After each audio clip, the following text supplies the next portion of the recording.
दोस्तों गिरी ट्यूटोरियल के इस प्लेटफॉर्म पे आपका बहुत बहुत स्वागत है। आज हम सिमिलैरिटी का अपना लेक्चर नंबर 3 ले रहे हैं। ऑलरेडी मैंने इसके पहले फर्स्ट लेक्चर बनाया था जो बेसिक लेक्चर था फर्स्ट हमारा प्रैक्टिस सेट के लिए। देन इसके बाद हमने प्रैक्टिस सेट फर्स्ट हमने कंप्लीट किया। देन अब हम कुछ थियरम्स कंप्लीट करेंगे। आज मैं आपको बीपीटी थियरम्स कराऊंगा। देन इसके बाद दोस्तों मैं आपको एंगल बाइसेक्टर थ्योरम कराऊंगा। देन मैं इसके बाद आपको transversal made by 3 parallel lines, ऐसे मैं 3 थियरम्स कंप्लीट कराऊंगा। देन आ जाएंगे हम एक्सरसाइज नंबर 1.2 पे। देन 1.2 पे ऐसे धीरे धीरे ये लेसन भी आपका कंप्लीट हो जाएगा। तो प्लीज मेरे साथ आप सब चीजों को कंप्लीट करते जाओ। अब देखो यहाँ पे आज हम स्टार्ट करने जा रहे हैं अपना बेसिक प्रोपोर्शनलिटी थ्योरम। आप में से बहुत सारे ऐसे बच्चे होंगे जिन्होंने 9th क्लास में थ्योरम अच्छे से नहीं किया होगा, बट याद रखना 10th क्लास में जब आपका बोर्ड का जब एग्जाम होगा तो उसमें एक थ्योरम तो मिनिमम आपको दिखाई देगा। पहले कभी कभार होता था कि एक थ्योरम आता था और दूसरा थ्योरम के अकॉर्डिंग क्वेश्चन बन के आता था, बट एक थ्योरम आपका आएगा। अब सबसे बड़ा क्वेश्चन ये है कि थ्योरम कैसे आता है। क्वेश्चन सर ऐसा थ्योरम लिखा होगा क्या? वहां पे ऐसा थ्योरम नहीं लिखा होगा। आपको ऐसा स्ट्रेट फॉरवर्ड ये जो लाइन लिखा है ये लिखा रहेगा और आगे लिखा रहेगा टू प्रूफ दैट। आपको खुद से समझना होगा कि ये जो थ्योरम है वो कौन सा थ्योरम है। देन उसके अकॉर्डिंग पूरा का पूरा मटेरियल आपको खुद से सॉल्व करना है, डायग्राम सब कुछ आपको बनाना है। अब सर क्या ये लाइन याद करना होगा? तो मेरा यहाँ पे सजेशन है कि लाइन याद करने की कोई जरूरत नहीं है। बस लाइन को समझ लो और समझने के बाद एक बार लाइन को जब आप रीड करोगे तो आपको पता चल जाना चाहिए कि भाई ये बीपीटी थ्योरम है। बस इतने तक ही आपका ये लाइन है। लाइन को कोई याद करने की जरूरत नहीं है। आपके एग्जाम में कोई आपको लाइन लिखने के लिए नहीं आने वाला है। स्ट्रेट फॉरवर्ड बस आपको उसका सॉल्यूशन पूरा का पूरा क्या करना है, सॉल्व करना है। सर थ्योरम हमें कितने सारे सॉल्व करने होंगे? दोस्तों 1 बाय 1 मैं आपको बताते जाऊंगा। 6 से 7 थ्योरम जो मैं बताऊंगा बस उतना ही आप करके जाना, उससे ज्यादा अलग आपको कुछ भी नहीं करना है। अब चलो स्टार्ट करते हैं वहां पे 1 बाय 1। सबसे पहले अगर मैं इस क्वेश्चन को रीड करूं तो यहाँ पे 2 पैरामीटर मोस्टली थ्योरम में हमेशा दिखाई देंगे, मतलब बहुत सारे थ्योरम में ऐसे दिखेंगे, मैक्सिमम 90% थ्योरम में इफ दिखाई देगा और इसके बाद आपको दूसरा पैरामीटर एक दिखाई देगा देन। तो दोस्तों इफ के बाद जो भी डेटा होता है वो हमेशा गिवन होता है और देन के बाद जो डेटा होता है वो हमेशा आपका टू प्रूफ होता है। तो थ्योरम में सबसे पहले स्टेप्स क्या क्या आते हैं वो भी आपको पता होना चाहिए। गिवन आता है, गिवन के बाद क्या आता है दोस्तों, टू प्रूफ आता है, टू प्रूफ के बाद क्या आता है दोस्तों, कंस्ट्रक्शन आता है, कंस्ट्रक्शन के बाद क्या आता है दोस्तों, यहां पे प्रूफ आता है। इस तरह से आपके थ्योरम के स्टेप्स है। पहले आपको थ्योरम में गिवन लिखना होगा, देन आपको टू प्रूफ। ये याद रखना ये टू प्रूफ का ही हेल्प लेके हम एक्सरसाइज में क्वेश्चन सॉल्व करेंगे। देन इसके बाद आपका आएगा कंस्ट्रक्शन, देन इसके बाद आपका आपका आपका क्या आएगा, प्रूफ आएगा। तो इस तरह से ये सीक्वेंस में हम चीजों को क्या करेंगे दोस्तों, सॉल्व करेंगे। 1 बाय 1 हम स्टार्ट करते हैं और कवर करते हैं। सबसे पहले अगर मैं इस क्वेश्चन को रीड करूं तो यहां पे मुझे क्या दिखाई दे रहा है, एक मिनट। हाँ, इस क्वेश्चन को अगर मैं रीड करूं, if a line parallel to a side of a triangle. अब सर मुझे कैसे पता चलेगा? मैं एक नॉर्मल स्टूडेंट हूं, मैं इतना बड़ा लाइन नहीं याद कर सकता। तो बीपीटी थ्योरम अगर एग्जाम में आया तो मुझे कैसे पता चलेगा? तो आपके पास क्या कोई हिंट है? अब बस ये पैरेलल वर्ड याद रखना। अगर पैरेलल वर्ड अगर स्टार्टिंग में आपको दिखाई दिया तो तुरंत समझ जाना, तुरंत दिमाग में रख देना कि समझ ये बीपीटी थ्योरम है। पैरेलल स्टार्टिंग में होगा और लास्ट में प्रोपोर्शन होगा। लास्ट में क्या होगा दोस्तों, प्रोपोर्शन। ये 2 वर्ड पे आपको फोकस करना है, बस 2 वर्ड तो मेरे हिसाब से आप याद कर सकते हो, पैरेलल स्टार्टिंग में, लास्ट में प्रोपोर्शन, बीपीटी थ्योरम। अब बीपीटी थ्योरम में अगर आप देखोगे, if a line parallel to side of a triangle, एक ट्राइंगल की बात कर रहे हैं तो अपन क्या करते हैं, एक ट्राइंगल ड्रॉ कर ले रहे हैं। देखो यहां पे मैं एक ट्राइंगल बना दे रहा हूं। अब वो क्या बोल रहे हैं, इफ अ लाइन, कोई एक लाइन है parallel to a side of a triangle. इसके अंदर कितने साइड्स हैं? टोटल 3 साइड्स हैं। इसके किसी भी एक साइड को क्या है, पैरेलल है। तो देखो यहां पे मैं एक लाइन ड्रॉ कर दे रहा हूं दोस्तों। यहां पे मैंने एक लाइन ड्रॉ कर दिया, थोड़ा सा, हाँ, यहां पे मैंने एक लाइन ड्रॉ कर दिया। अब ये जो लाइन है ये ट्राइंगल के एक साइड को क्या है दोस्तों, पैरेलल है। पैरेलल मतलब ये कहीं पे भी ये लाइन एक दूसरे को क्या नहीं होगा, इंटरसेक्ट नहीं होगा। तो यहां पे मैं ले रहा हूं नेमिंग ए, यहां पे मैं ले रहा हूं बी, यहां पे मैं ले रहा हूं सी, और यहां पे दोस्तों पी, और यहां पे दोस्तों क्यू। आप चाहिए तो इसे स्मॉल एल से भी डिनोट कर सकते हो। अब ये होने के बाद कोई मुझे पूछ सकता है कि सर हमारे बुक में तो पी क्यू नहीं है, वहां पे एम एन है। भाई आप कौन सा भी नेमिंग दे सकते हो, कोई दिक्कत नहीं है। देन इसके बाद मैंने यहां तक चीजें बना दी। Of a triangle intersect the remaining side in 2 distinct point, मतलब ये जो लाइन है रिमेनिंग साइड पे 2 पॉइंट्स पे क्या हो रहा है, इंटरसेक्ट हो रहा है। And then the line divide the side, मतलब ये जो लाइन है ये जो साइड है इसको डिवाइड कर रहा है प्रोपोर्शन में, मतलब AP upon PB and A Q upon QC. किस प्रोपोर्शन में डिवाइड कर रहा है, AP upon PB equal to A Q upon QC. Sir given क्या होगा? सबसे पहले अपन गिवन लिखेंगे। गिवन में अगर हम लिखने जाए तो गिवन के अंदर दोस्तों क्या लिखेंगे? पहला ही अगर आप देखो ना, if a line parallel to side of a triangle, हमेशा याद रखना जब भी अगर कोई क्वेश्चन भी आता है तो हमेशा दिमाग में बिठा के रखना भाई कि अगर कोई भी लाइन पैरेलल दिखाई दिया, पैरेलल क्या दिखाई दिया? पैरेलल, तुरंत समझ जाना कि थ्योरम कौन सा है? बीपीटी। चाहे वो क्वेश्चन हो चाहे वो थ्योरम हो, पैरेलल अगर दिखाई दिया, पैरेलल अगर दिया हुआ है क्वेश्चन में तो बीपीटी। दिमाग में बिठा लो। अब यहां पे बस मैं क्या लिख रहा हूं? पहले सबसे पहले भाई ट्राइंगल का नाम इन ट्राइंगल एबीसी, देन यहां पे आगे लिख रहा हूं, आप चाहिए तो लाइन एल भी लिख सकते हो, तो मैं यहां पे लिख रहा हूं लाइन एल। पैरेलल का भाई सिंबल बना दे रहा हूं, parallel, parallel to line L, parallel to side BC. To नहीं लिखोगे तो भी चलेगा, line L parallel to side BC हमने यहां पे लिख दिया। अगर आप चाहते हो कि नहीं मुझे बुक की तरह लिखना है तो आप लिख सकते हो line L intersect at point P on side A B at point Q on side A C. अगर आपको लिखना है तो लिखो, अदरवाइज इतना गिवन में परफेक्ट है, इससे ज्यादा नहीं लिखोगे चलेगा। अब दोस्तों सेकेंड पार्ट है टू प्रूफ। क्या है सेकेंड पार्ट? To proof.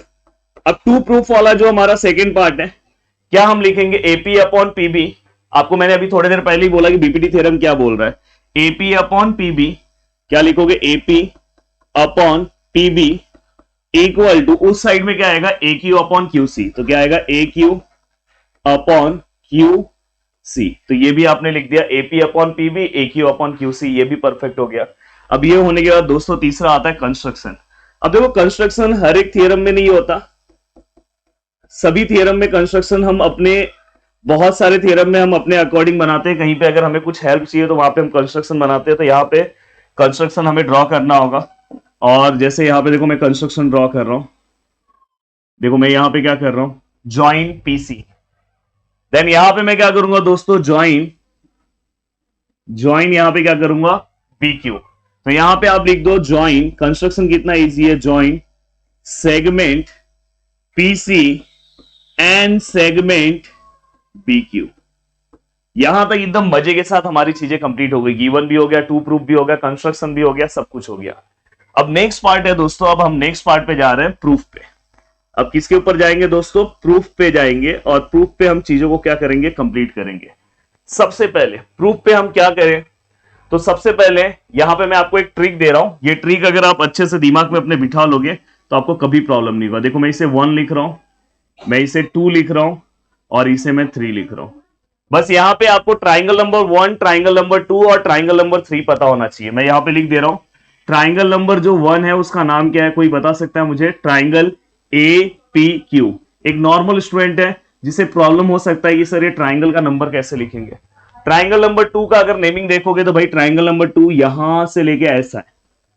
तो ट्राइंगल नंबर 2 का अगर हम नेमिंग देखना चाहें तो यहां पे triangle P B Q.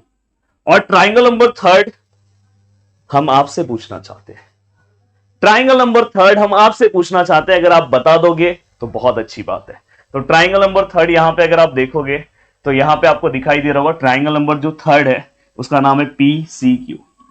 Triangle number 3 which is equal to triangle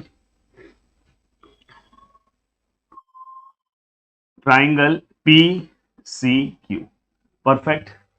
अब इसके अकॉर्डिंग ये मेरा ट्रिक है, इसे आप दिमाग में बिठा लो। 11 के बाद क्रिकेट में कितने प्लेयर होते हैं? 11, उससे एक ज्यादा कर दो 12। 12 के बाद क्या आता है दोस्तों? 13। एंड 13 के में 10 अगर आप प्लस करते हो तो क्या आता है? 23। तो ये मेरा इजी ट्रिक है, इस ट्रिक को आप अपने दिमाग में बिठा लो। और अगर ये ट्रिक बस आपको पता है तो आप इजीली पूरा का पूरा बीपीटी थ्योरम सॉल्व कर दोगे। अब बीपीटी थ्योरम में देखो मैं यहां पे लिख रहा हूं स्टेप नंबर फर्स्ट में मैं triangle number first and second लूंगा। ट्राइंगल नंबर फर्स्ट का नेमिंग क्या है? देखो 12 लिखा है ना, 12 मतलब triangle number first and second लेना है। फर्स्ट का नेमिंग क्या है? एपी क्यू, वहां पे भी मैंने लिखा है। तो देखो यहां पे लिखूंगा area of triangle A P Q upon, साथ में मैं कौन सा ट्राइंगल लूंगा? 1 के साथ 2 वाला लेना है। तो 2 वाले का नेमिंग क्या है? P B Q. तो यहां पे क्या लिखूंगा? Area of triangle P B Q. Then यहां पे समथिंग मुझे कुछ सॉल्व करना होगा, वो मैं बता रहा हूं थोड़ी देर में। देन इसके बाद दोस्तों मुझे क्या करना है, 1 3 वाला ट्राइंगल लेना है। 1 3 वाला भी ले ले रहा हूं। एरिया ऑफ ट्राइंगल 1 वाले का नेमिंग क्या है, एपीक्यू, एपीक्यू। और अगर मैं 3 वाला ट्राइंगल लूं तो क्या आएगा, PCQ. Area of triangle PCQ equal to something.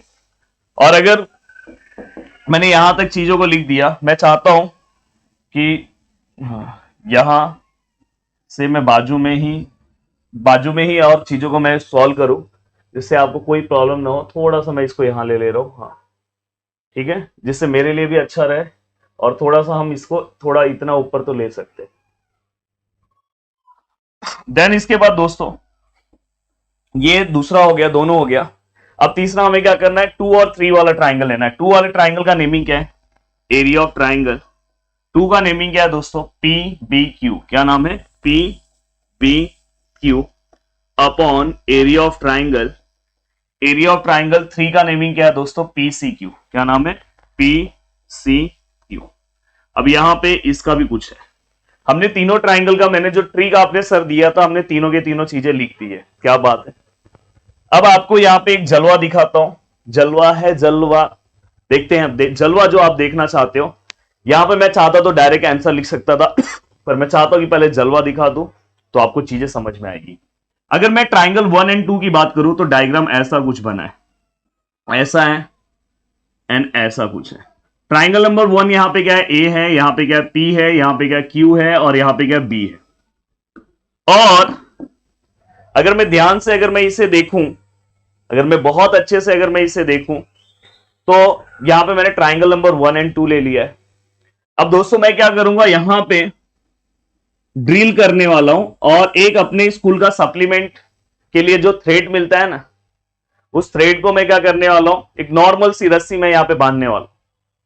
और बांधने के बाद मैं इसे ऐसे पकड़ के खींचने वाला हूं, और खींचने के बाद यही मेरा ट्राइंगल इस तरह से दिखाई देगा दोस्तों। यही मेरा ट्राइंगल, चलो रेड मार्किंग ही दिखाता हूं, यही सेम टू सेम मेरा ट्राइंगल इस तरह से कुछ दिखाई देगा दोस्तों।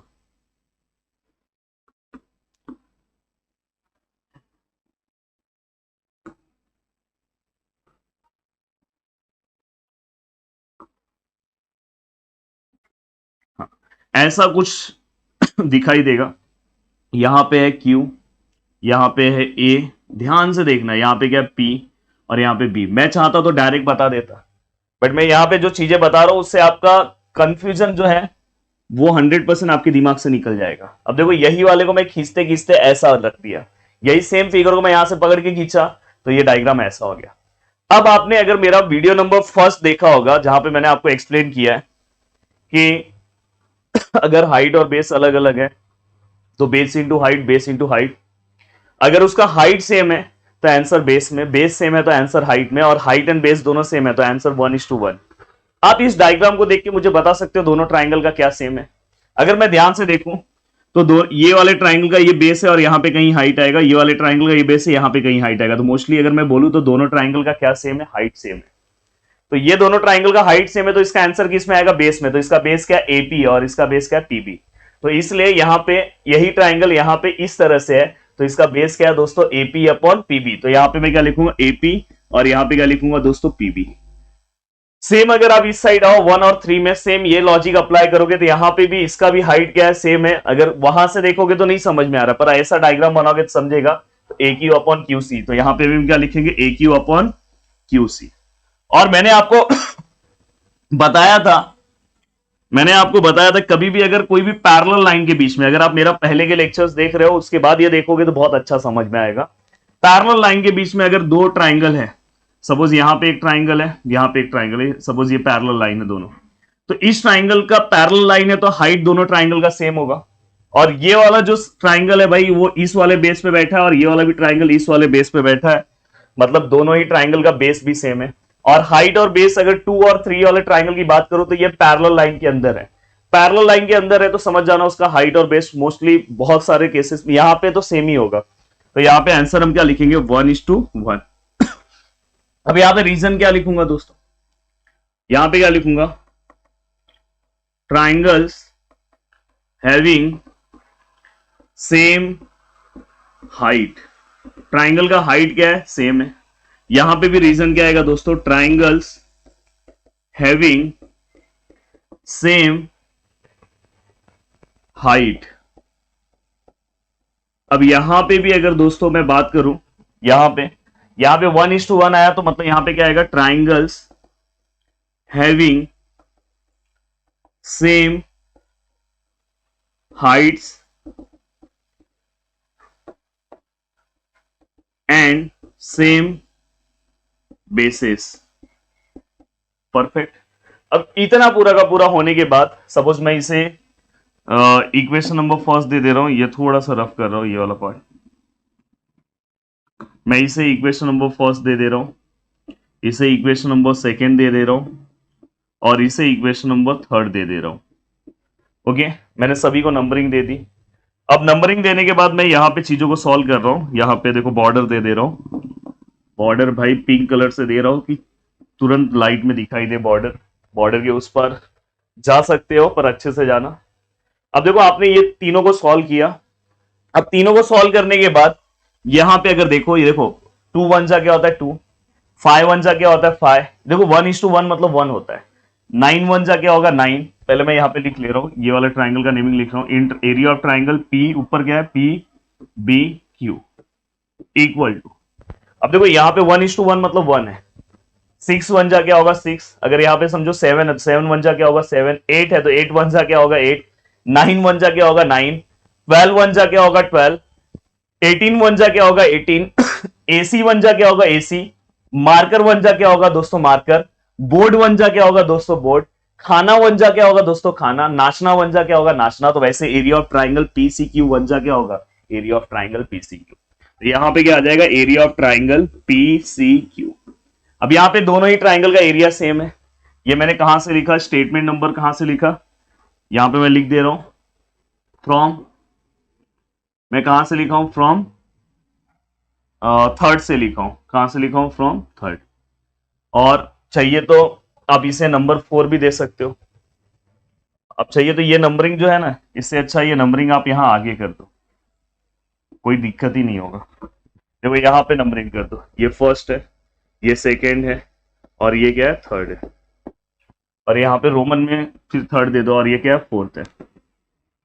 अब अगर ध्यान से अगर आप देखोगे, अच्छे से अगर आप देखोगे, तो ये चारों ही स्टेप को अगर आप ध्यान से बहुत इत्मीनान से अच्छे से देखोगे तो देखो ये आपका स्टेटमेंट नंबर फर्स्ट, ये आपका स्टेप नंबर सेकेंड है, और ये आपका, क्योंकि वो वाले को ही आपने सॉल्व करके ये बनाया। आप अपने अगर बुक में चेक करोगे तो ये वाला स्टेप दिया नहीं है, डायरेक्ट ये स्टेप से। पर आप ये वाला स्टेप लिख के अगर ये स्टेप लिखते हो तो बहुत अच्छी बात है, नहीं तो ये डायरेक्ट भी आप लिख सकते हो। पर मेरा सजेशन है कि ये लिख के अगर ये लिखते हो तो जो पेपर चेक करेगा उसको भी समझेगा कि आप पूरे कॉन्सेप्ट वाइज जा रहे हो। अब अगर आप ये वाला ये वाला ये वाला, मेरा एक मैथ्स में रूल है, भाई भाई भाईगिरी सिस्टम से बाहर। अगर आपको समझ में आ रहा होगा तो भी है, चलो पर मैं दूसरे लॉजिक से भी समझा दे रहा हूं। देखो यहां पे इस वाले और इस वाले में देखोगे एपीक्यू सेम है।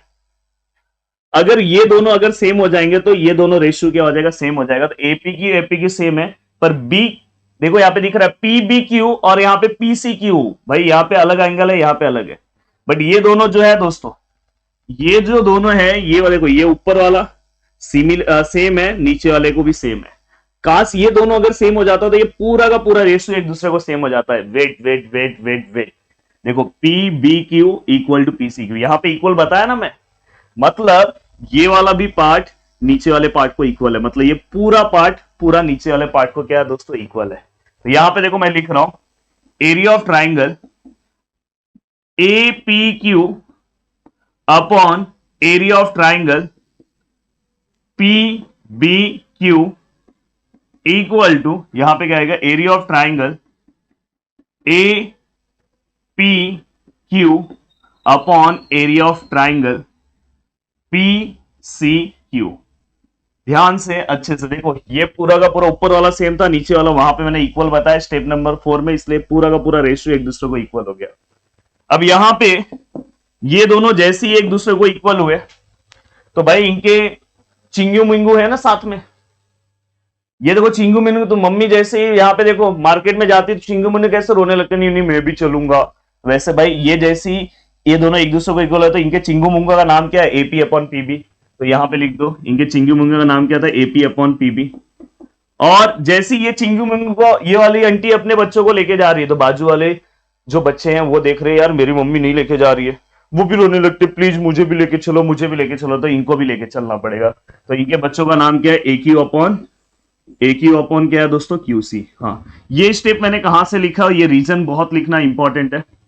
मैंने इसके लिए 3 स्टेप देखा, statement number first, second and fourth. तो यहाँ पे क्या आएगा, फर्स्ट, सेकेंड एंड फोर्थ। और ये वाला स्टेप मैंने कहां से देखा दोस्तों, ये देखो चिंगू मंगू स्टेटमेंट नंबर फर्स्ट से लिखे, दूसरे चिंगू मंगू स्टेटमेंट नंबर सेकेंड से लिखे, एंड देन दोस्तों फिफ्थ। तो यहां पे कभी भी कोई भी थ्योरम प्रूफ कब होता है, जब ये वाला स्टेप इसकी तरह मैच हो जाए। देख लो मैच हो गया कि नहीं हो गया, देखो वहां पे एपी है, पीबी है, ए क्यू है, क्यूसी है, सर मैच हो गया, मतलब हमारा जो थ्योरम है दोस्तों क्या हो गया, प्रूफ हो गया। इस तरह से अगर आप पूरा का पूरा स्टेप सिस्टमैटिक लिखोगे तो आपको मिलेंगे पूरे के पूरे मार्क्स। मैं चाहता हूं कि आप इस तरह से लिखो। आज हम अपना next theorem angle bisector theorem solve करने जा रहे हैं। इसके पहले मैंने ऑलरेडी सिमिलैरिटी लेसन पे सबसे पहला वीडियो बनाया, देन उसके बाद 1.1 एक्सरसाइज पूरा का पूरा प्रैक्टिस सेट फर्स्ट जो मैंने पूरा का पूरा एक ही लेक्चर में कंप्लीट करा दिया। देन उसके बाद मेरा जो लेक्चर आया बीपीटी थ्योरम पे आया, और आज जो मेरा लेक्चर आ रहा है वो आ रहा है एंगल बाइसेक्टर थ्योरम पे। ये हमारे बुक में प्रॉपर्टी ऑफ एंगल बाइसेक्टर ऐसे लिखा है, पर ये एक तरह से थ्योरम है। इसके पहले जब बोर्ड एग्जाम में रूल थे 5 मार्क्स के, लास्ट वाले जो क्वेश्चन आते तो उसमें भी ये क्वेश्चन आ चुका है, और हो सकता है कि ये क्वेश्चन अगर आया तो 4 मार्क्स में आपको दिखाई दे। तो प्लीज ये थ्योरम अच्छे से करना है, और ये आपके पूरे बुक का जितने भी थ्योरम है उसमें से थोड़ा सा अलग थ्योरम है, थोड़ा सा डिफिकल्ट है, इसका डायग्राम ड्रॉ करना है ये वो, पर मैं अगर आपको पढ़ाऊंगा तो बहुत ईजी लगेगा, बिल्कुल आपको डिफिकल्ट नहीं लगेगा, ये मेरी गारंटी है। चलो सबसे पहले 1 बाय 1 हम चीजों को समझते हैं और बहुत अच्छे से इस थ्योरम को कवर करते हैं दोस्तों। The bisector of a angle of a triangle. अब सबसे पहले मुझे समझ में आ रहा है कि यहां पे कोई ट्राइंगल है, तो भाई एक ट्राइंगल बना दिया। अब अगर मैं उस ट्राइंगल को बना रहा हूं तो यहां पे मैं क्या कर रहा हूं दोस्तों, मुझे लग रहा है कि मुझे रफली अपने हाथ से ही ट्राइंगल ड्रॉ करना पड़ेगा, क्योंकि यहां से मुझे जैसा ट्राइंगल चाहिए वैसा नहीं मिलेगा। देखो मैं रफली अपने हाथ से ही ड्रॉ कर ले रहा हूं, कोई दिक्कत नहीं है। मैंने ये ट्राइंगल ड्रॉ कर दिया। अब ये ट्राइंगल ड्रॉ करके मैं इसके अंदर बाइसेक्टर बना दे रहा हूं। मैंने ये बाइसेक्टर भी बना दिया। अब यहां पे जो मैंने बाइसेक्टर बनाया तो समझ जाना ये दोनों एंगल का मेजरमेंट सेम होगा। अगर सपोज ये अगर 50 डिग्री है तो ये भी 50 डिग्री है, तो देखो bisector of an angle, angle का मैंने बाइसेक्टर बना दिया of a triangle, divide the side, मतलब भाई यहां पे नेमिंग भी दे दे रहा हूं। सपोज अगर यहां पे नेमिंग है ए, यहां पे नेमिंग है बी और यहां पे नेमिंग है सी, तो ये जो यहां पे और यहां पे नेमिंग में ई ले रहा हूं।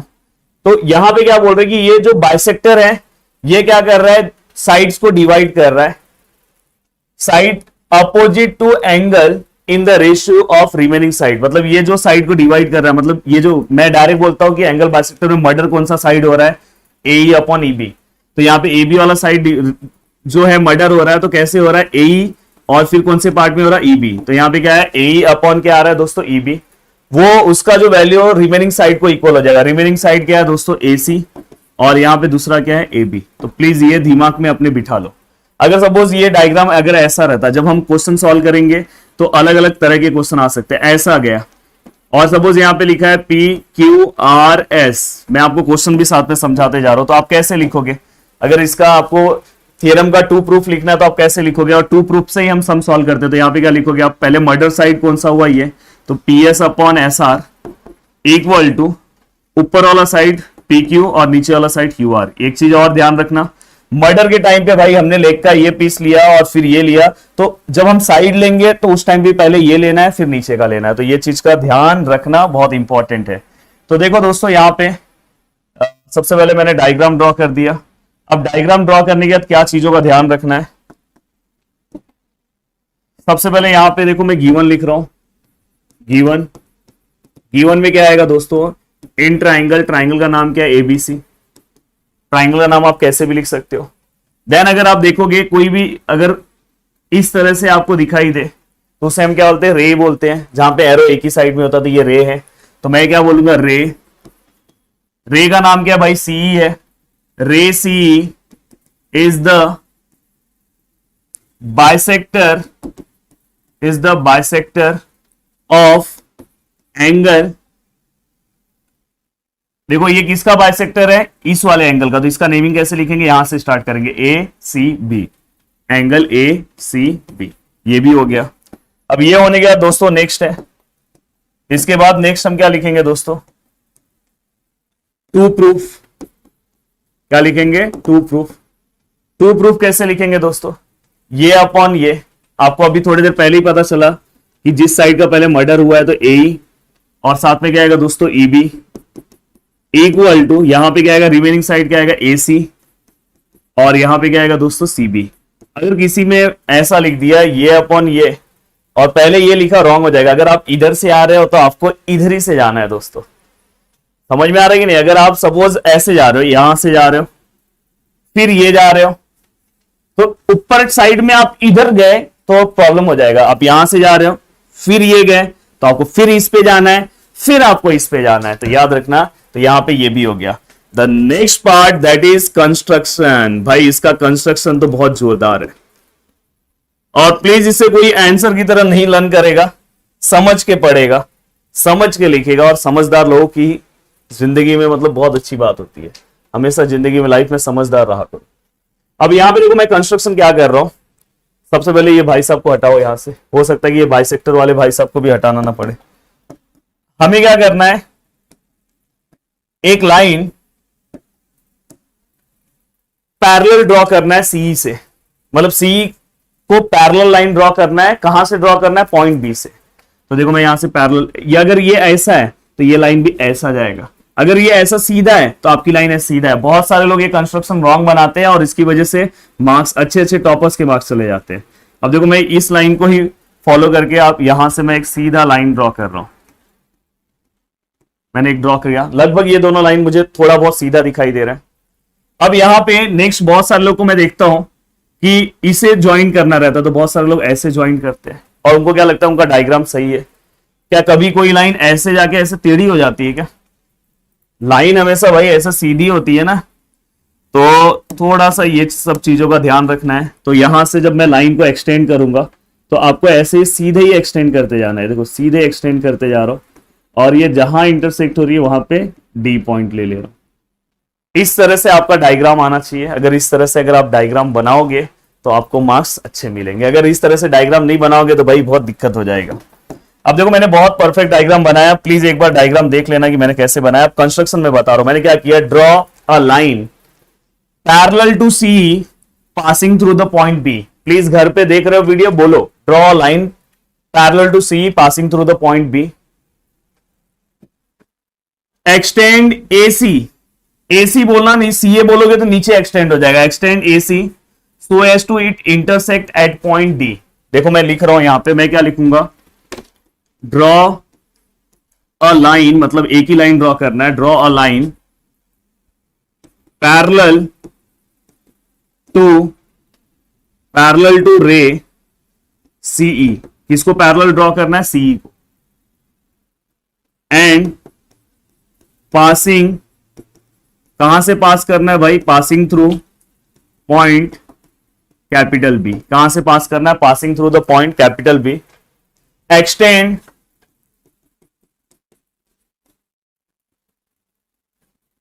AC so as it intersect at point, please बताओ कौन से पॉइंट पे, एट पॉइंट डी। तो ये भी हो गया। अब ये होने के बाद दोस्तों आपको क्या करना है, इसको थोड़ा सा मैं ऐसे ऊपर ले रहा हूं। अब इसके बाद टोटल हमारे पास 3 स्टेप्स हैं। 3 स्टेप्स में इस थ्योरम को अपने को निपटा देना है। और थ्योरम को हमेशा निपटाते टाइम आपको क्या क्या याद रखना है। सबसे पहला स्टेप ये याद रखना है, यहां पे लिख दे रहा हूं। देन इसके बाद ये, देन इसके बाद दोस्तों ये, एंड देन दोस्तों इसके बाद बीपीटी को बुला लो। बस अगर ये स्टेप अगर आपने फॉलो किया, जैसे मैंने 12, 13, 23 आपको दिया था, वैसे बीपीटी के लिए ये सेम स्टेप्स है। यहां पे आपको क्या करना है, अगर आपने ये स्टेप अगर फॉलो किया तो आप आराम से थ्योरम सॉल्व कर लोगे। C for corresponding angle, A for alternate angle, G for given और बीपीटी, बस। अब देखो यहां पे मैं अप्लाई कर रहा हूं, मैं यहां पे प्रूफ लिख रहा हूं। प्रूफ लिखते टाइम सबसे पहले मैं यहां पे करस्पॉन्डिंग एंगल लिखूंगा, फर्स्ट करस्पॉन्डिंग एंगल। अब करस्पॉन्डिंग एंगल हमने 9th क्लास में पढ़ा था, मैं यहां पे सब चीजें 9th की रिवाइज कराऊंगा। करस्पॉन्डिंग एंगल एक के नीचे एक होता है, उसको करस्पॉन्डिंग एंगल बोलते हैं। बट अगर सपोज इस तरह से है, अगर ऐसे है तो ये क्या हो गया, ये लाइन इसको पैरेलल है तो ये करस्पॉन्डिंग एंगल है। और करस्पॉन्डिंग एंगल अप्लाई करने के पहले लाइन हमेशा पैरेलल होना चाहिए। तो यहां पे करस्पॉन्डिंग एंगल कौन सा है, देखो ये दो लाइन है, तो भाई करस्पॉन्डिंग एंगल कौन सा आएगा, ये वाला एंगल। ये देखो ये लाइन पैरेलल है तो ये वाला एंगल इसको आएगा, और इस एंगल का नेमिंग क्या आएगा, ACE, और इसका नेमिंग क्या आएगा, CDB। तो यहां पे आप क्या लिखोगे, angle ACE congruent to angle, देखो मैंने लिखा ACE congruent to angle ADB, क्या लिखोगे, सॉरी CDB। यहां पे रीजन क्या आएगा, करस्पॉन्डिंग एंगल। करस्पॉन्डिंग एंगल हो गया। अब इसके ऊपर एक कुछ लिखना है, वो मैं थोड़ी देर के बाद बताता हूं। देन नेक्स्ट स्टेप, अब नेक्स्ट स्टेप आएगा दोस्तों अल्टरनेट एंगल। अल्टरनेट एंगल मैंने क्या बोला था आपको, अल्टरनेट एंगल मतलब Z, और ये वाला एंगल इसको क्या हो जाएगा, इक्वल। पर यहां पे भाई अपना Z ऐसा दिख रहा होगा, कहीं पे भी अगर डायग्राम में आपको Z दिख रहा होगा तो प्लीज उसे आप अल्टरनेट एंगल में कंसीडर कर सकते हो। और अगर आप गिरी ट्यूटोरियल के अगर प्लेटफॉर्म से आप पढ़ रहे हो तो आपको बिल्कुल टेंशन लेने वाली बात नहीं है, मजे के साथ आपका सब कुछ हो जाएगा। और लास्ट में तो पढ़ना पड़ेगा ही, ध्यान रखना। अब देखो यहाँ पे आपको लॉजिक वाइज मैं चीजों को करा रहा हूं। अगर आप इस डायग्राम में देखोगे तो आपको ऐसा कुछ Z दिखाई दे रहा है, मतलब ये वाला एंगल इस एंगल को क्या है, इक्वल है, और इसे हम बोलते हैं अल्टरनेट एंगल। तो अब इस एंगल का अगर नेमिंग की मैं बात करूं तो इस एंगल का नेमिंग क्या आएगा दोस्तों, ये वाला, और यहां पे ये वाला, इसका नेमिंग क्या आएगा, ECB। क्या आएगा एंगल का naming, angle ECB congruent to angle, इसका नेमिंग क्या आएगा दोस्तों, CBD। क्या नेमिंग आएगा, एंगल CBD। यहां पे रीजन क्या आएगा, अल्टरनेट एंगल। अब मैं अल्टरनेट एंगल के पहले भी कुछ लिखने वाला हूं, वो मैं बाद में बताऊंगा। सबसे पहले मेन पार्ट हम लिख देते हैं। अब ये होने के बाद मैं थोड़ा सा इधर ले सकता हूं। अब देखो यहां पे ये जैसे ही हो गया, मैं तो चाहता था कि डायग्राम यार अपने साथ रहे, पर यहां पे बहुत बड़ा कंडीशन हो गया, जगह नहीं है। मैं चाह रहा हूं कि ये वाला जो पार्ट है ना, एक्सटेंड AC, इसको मैं चाह रहा हूं कि यहां पे लिख देता हूं, तो मेरे को ये पूरा स्पेस मिल जाएगा आगे का सम सॉल्व करने के लिए। तो यहां पे मैं लिख दे रहा हूं एक्सटेंड AC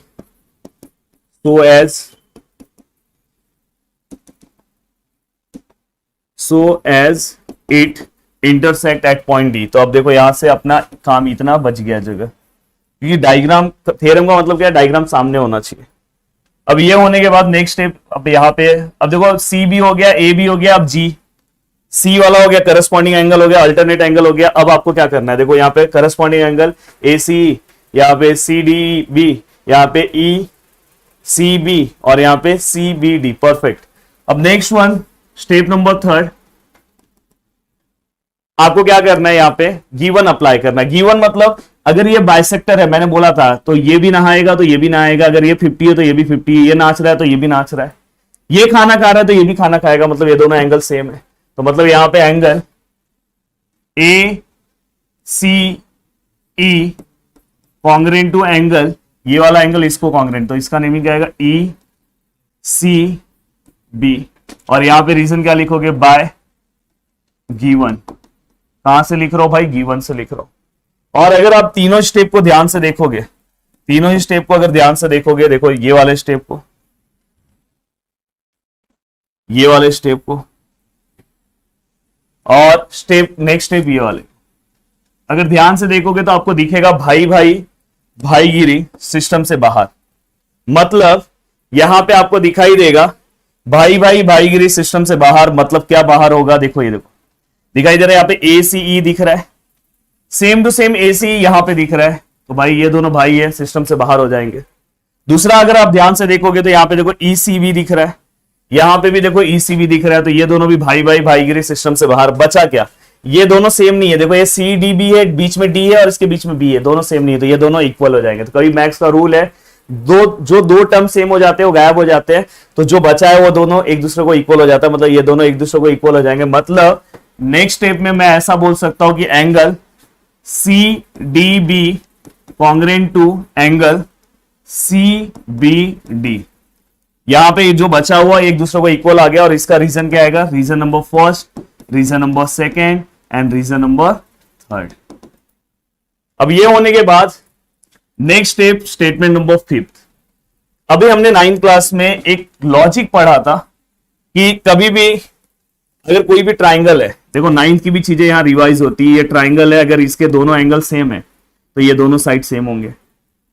अगर ये ट्राइंगल ऐसा हो गया, अगर ये दोनों एंगल सेम है तो ये दोनों साइड सेम होंगे। तो इसे ही हम क्या बोलते थे, आइसोसेलेस ट्राइंगल थ्योरम, या तो side opposite to congruent angle, या तो congruent angle angle opposite to congruent side. तो अगर सबसे पहले ये आप ध्यान से इसे देखो, सी डी बी कहां है, सी है, डी है, बी है, मतलब ये वाला एंगल, ये वाला एंगल क्या है, C B D, C B D, ये वाला एंगल। ये दोनों अगर एंगल सेम है तो ये दोनों साइड क्या हो जाएंगे, सेम। तो सबसे पहले ये साइड कौन सा है, सी डी है, यहां पे एंगल कौन सा, ये वाला, तो पहले साइड ये ले लो, सी बी कॉन्ग्रेंट टू, यहां पे कौन सा साइड इक्वल हो जाएगा, देखो ना, ये देखो, ये दोनों ट्राइंगल के ये दोनों एंगल सेम है तो ये दोनों साइड सेम हो जाएंगे। तो यहां पे कौन से साइड आएंगे दोस्तों, यहाँ पे सी बी, और कौन सा कॉन्ग्रेंट टू क्या आएगा दोस्तों, सी डी। तो यहाँ पे ये भी हो गया, और यहाँ पे क्या लिखोगे, आइसोसेलेस ट्राइंगल थ्योरम। प्लीज इसे फुल फॉर्म में लिखना, आईटीटी मत लिखना, रीजन मैक्स में लिखना काफी इंपॉर्टेंट होता है। अब नेक्स्ट है, नेक्स्ट स्टेप में हम क्या करेंगे दोस्तों, बीपीटी अप्लाई करेंगे। बीपीटी पूरे ट्राइंगल में अप्लाई करना, बड़े वाले ट्राइंगल में। बीपीटी अगर तुम बड़े वाले ट्राइंगल में अप्लाई करोगे तो बड़े वाले ट्राइंगल का नाम है A B D, A B D. और बड़े वाले ट्राइंगल में आपको पता है कि ये लाइन इसको पैरेलल है, मतलब सी जो है वो पैरेलल है, किसको पैरेलल है दोस्तों, डीबी को। और ये अपने को कंस्ट्रक्शन में पता है तो उसका रीजन डाल देना कि C parallel to DB. Construction में पता चला क्योंकि कंस्ट्रक्शन में ही हमने ड्रॉ किया। और कभी भी बीपीटी अप्लाई करने के पहले ये लिखना बहुत इंपॉर्टेंट है। तो यहां पे अब देखो मैं बीपीटी अप्लाई कर रहा हूं। Next statement number 6, BPT apply करते टाइम आपको मैंने सिखाया था कि अगर सपोज ये ऐसा है, या मैंने इस तरह से बताया था कि अगर ये लाइन इसको पैरेलल है तो ये अपॉन ये और ये अपॉन ये आंसर आता है। वैसे अगर समझो ये इसको पैरेलल है तो ये अपॉन ये अपॉन ये इसका आंसर आएगा। तो चलो सॉल्व करना स्टार्ट करते हैं। तो यहां पे जो आंसर आएगा दोस्तों वो क्या आएगा, देखो ये लाइन इसको पैरेलल है तो ए ये अपॉन ये, तो मतलब यहां पे क्या आएगा, ए अपॉन ए बी। और उधर कौन सा आएगा दोस्तों, ए सी अपॉन सी डी। तो यहां पे क्या आएगा, ए सी और अपॉन क्या आएगा, सी डी। यहां पे क्या लिखोगे, by B dot P dot T, by basic proportionality theorem. अब आपके मन में एक क्वेश्चन आ रहा होगा कि सर अगर मैं ध्यान से देखूं तो हमें तो लास्ट में थियरम का मतलब क्या होता है कि जो ये दिया है यही लास्ट में आ जाना चाहिए। तो ये आ गया ना सर, ठीक है, चेक कर लो, ए मैच हो गया है, ई बी मैच हो गया है, ए सी मैच हो गया है। तो सर आप डायरेक्ट बीपीटी अप्लाई कर देते तो एक ही स्टेप में सम सॉल्व हो जाता, क्यों इतना बड़ा टेंशन लिया। लास्ट वाला चेक करो, सी डी मैच हुआ क्या, लास्ट वाले ये जो गौर से देखो, ये देखो रेड मार्क करके दे रहा हूं इसको, ये वाले की वजह से मैटर पूरा का पूरा मामला गलत हो गया। अगर यहां सी बी आ गया होता, क्योंकि हमारे क्वेश्चन में यहाँ पे सी बी आना चाहिए था, सी बी आ गया होता तो एक ही स्टेप में थ्योरम सॉल्व हो जाता, 3 के मार्क्स 4 मार्क्स सबको।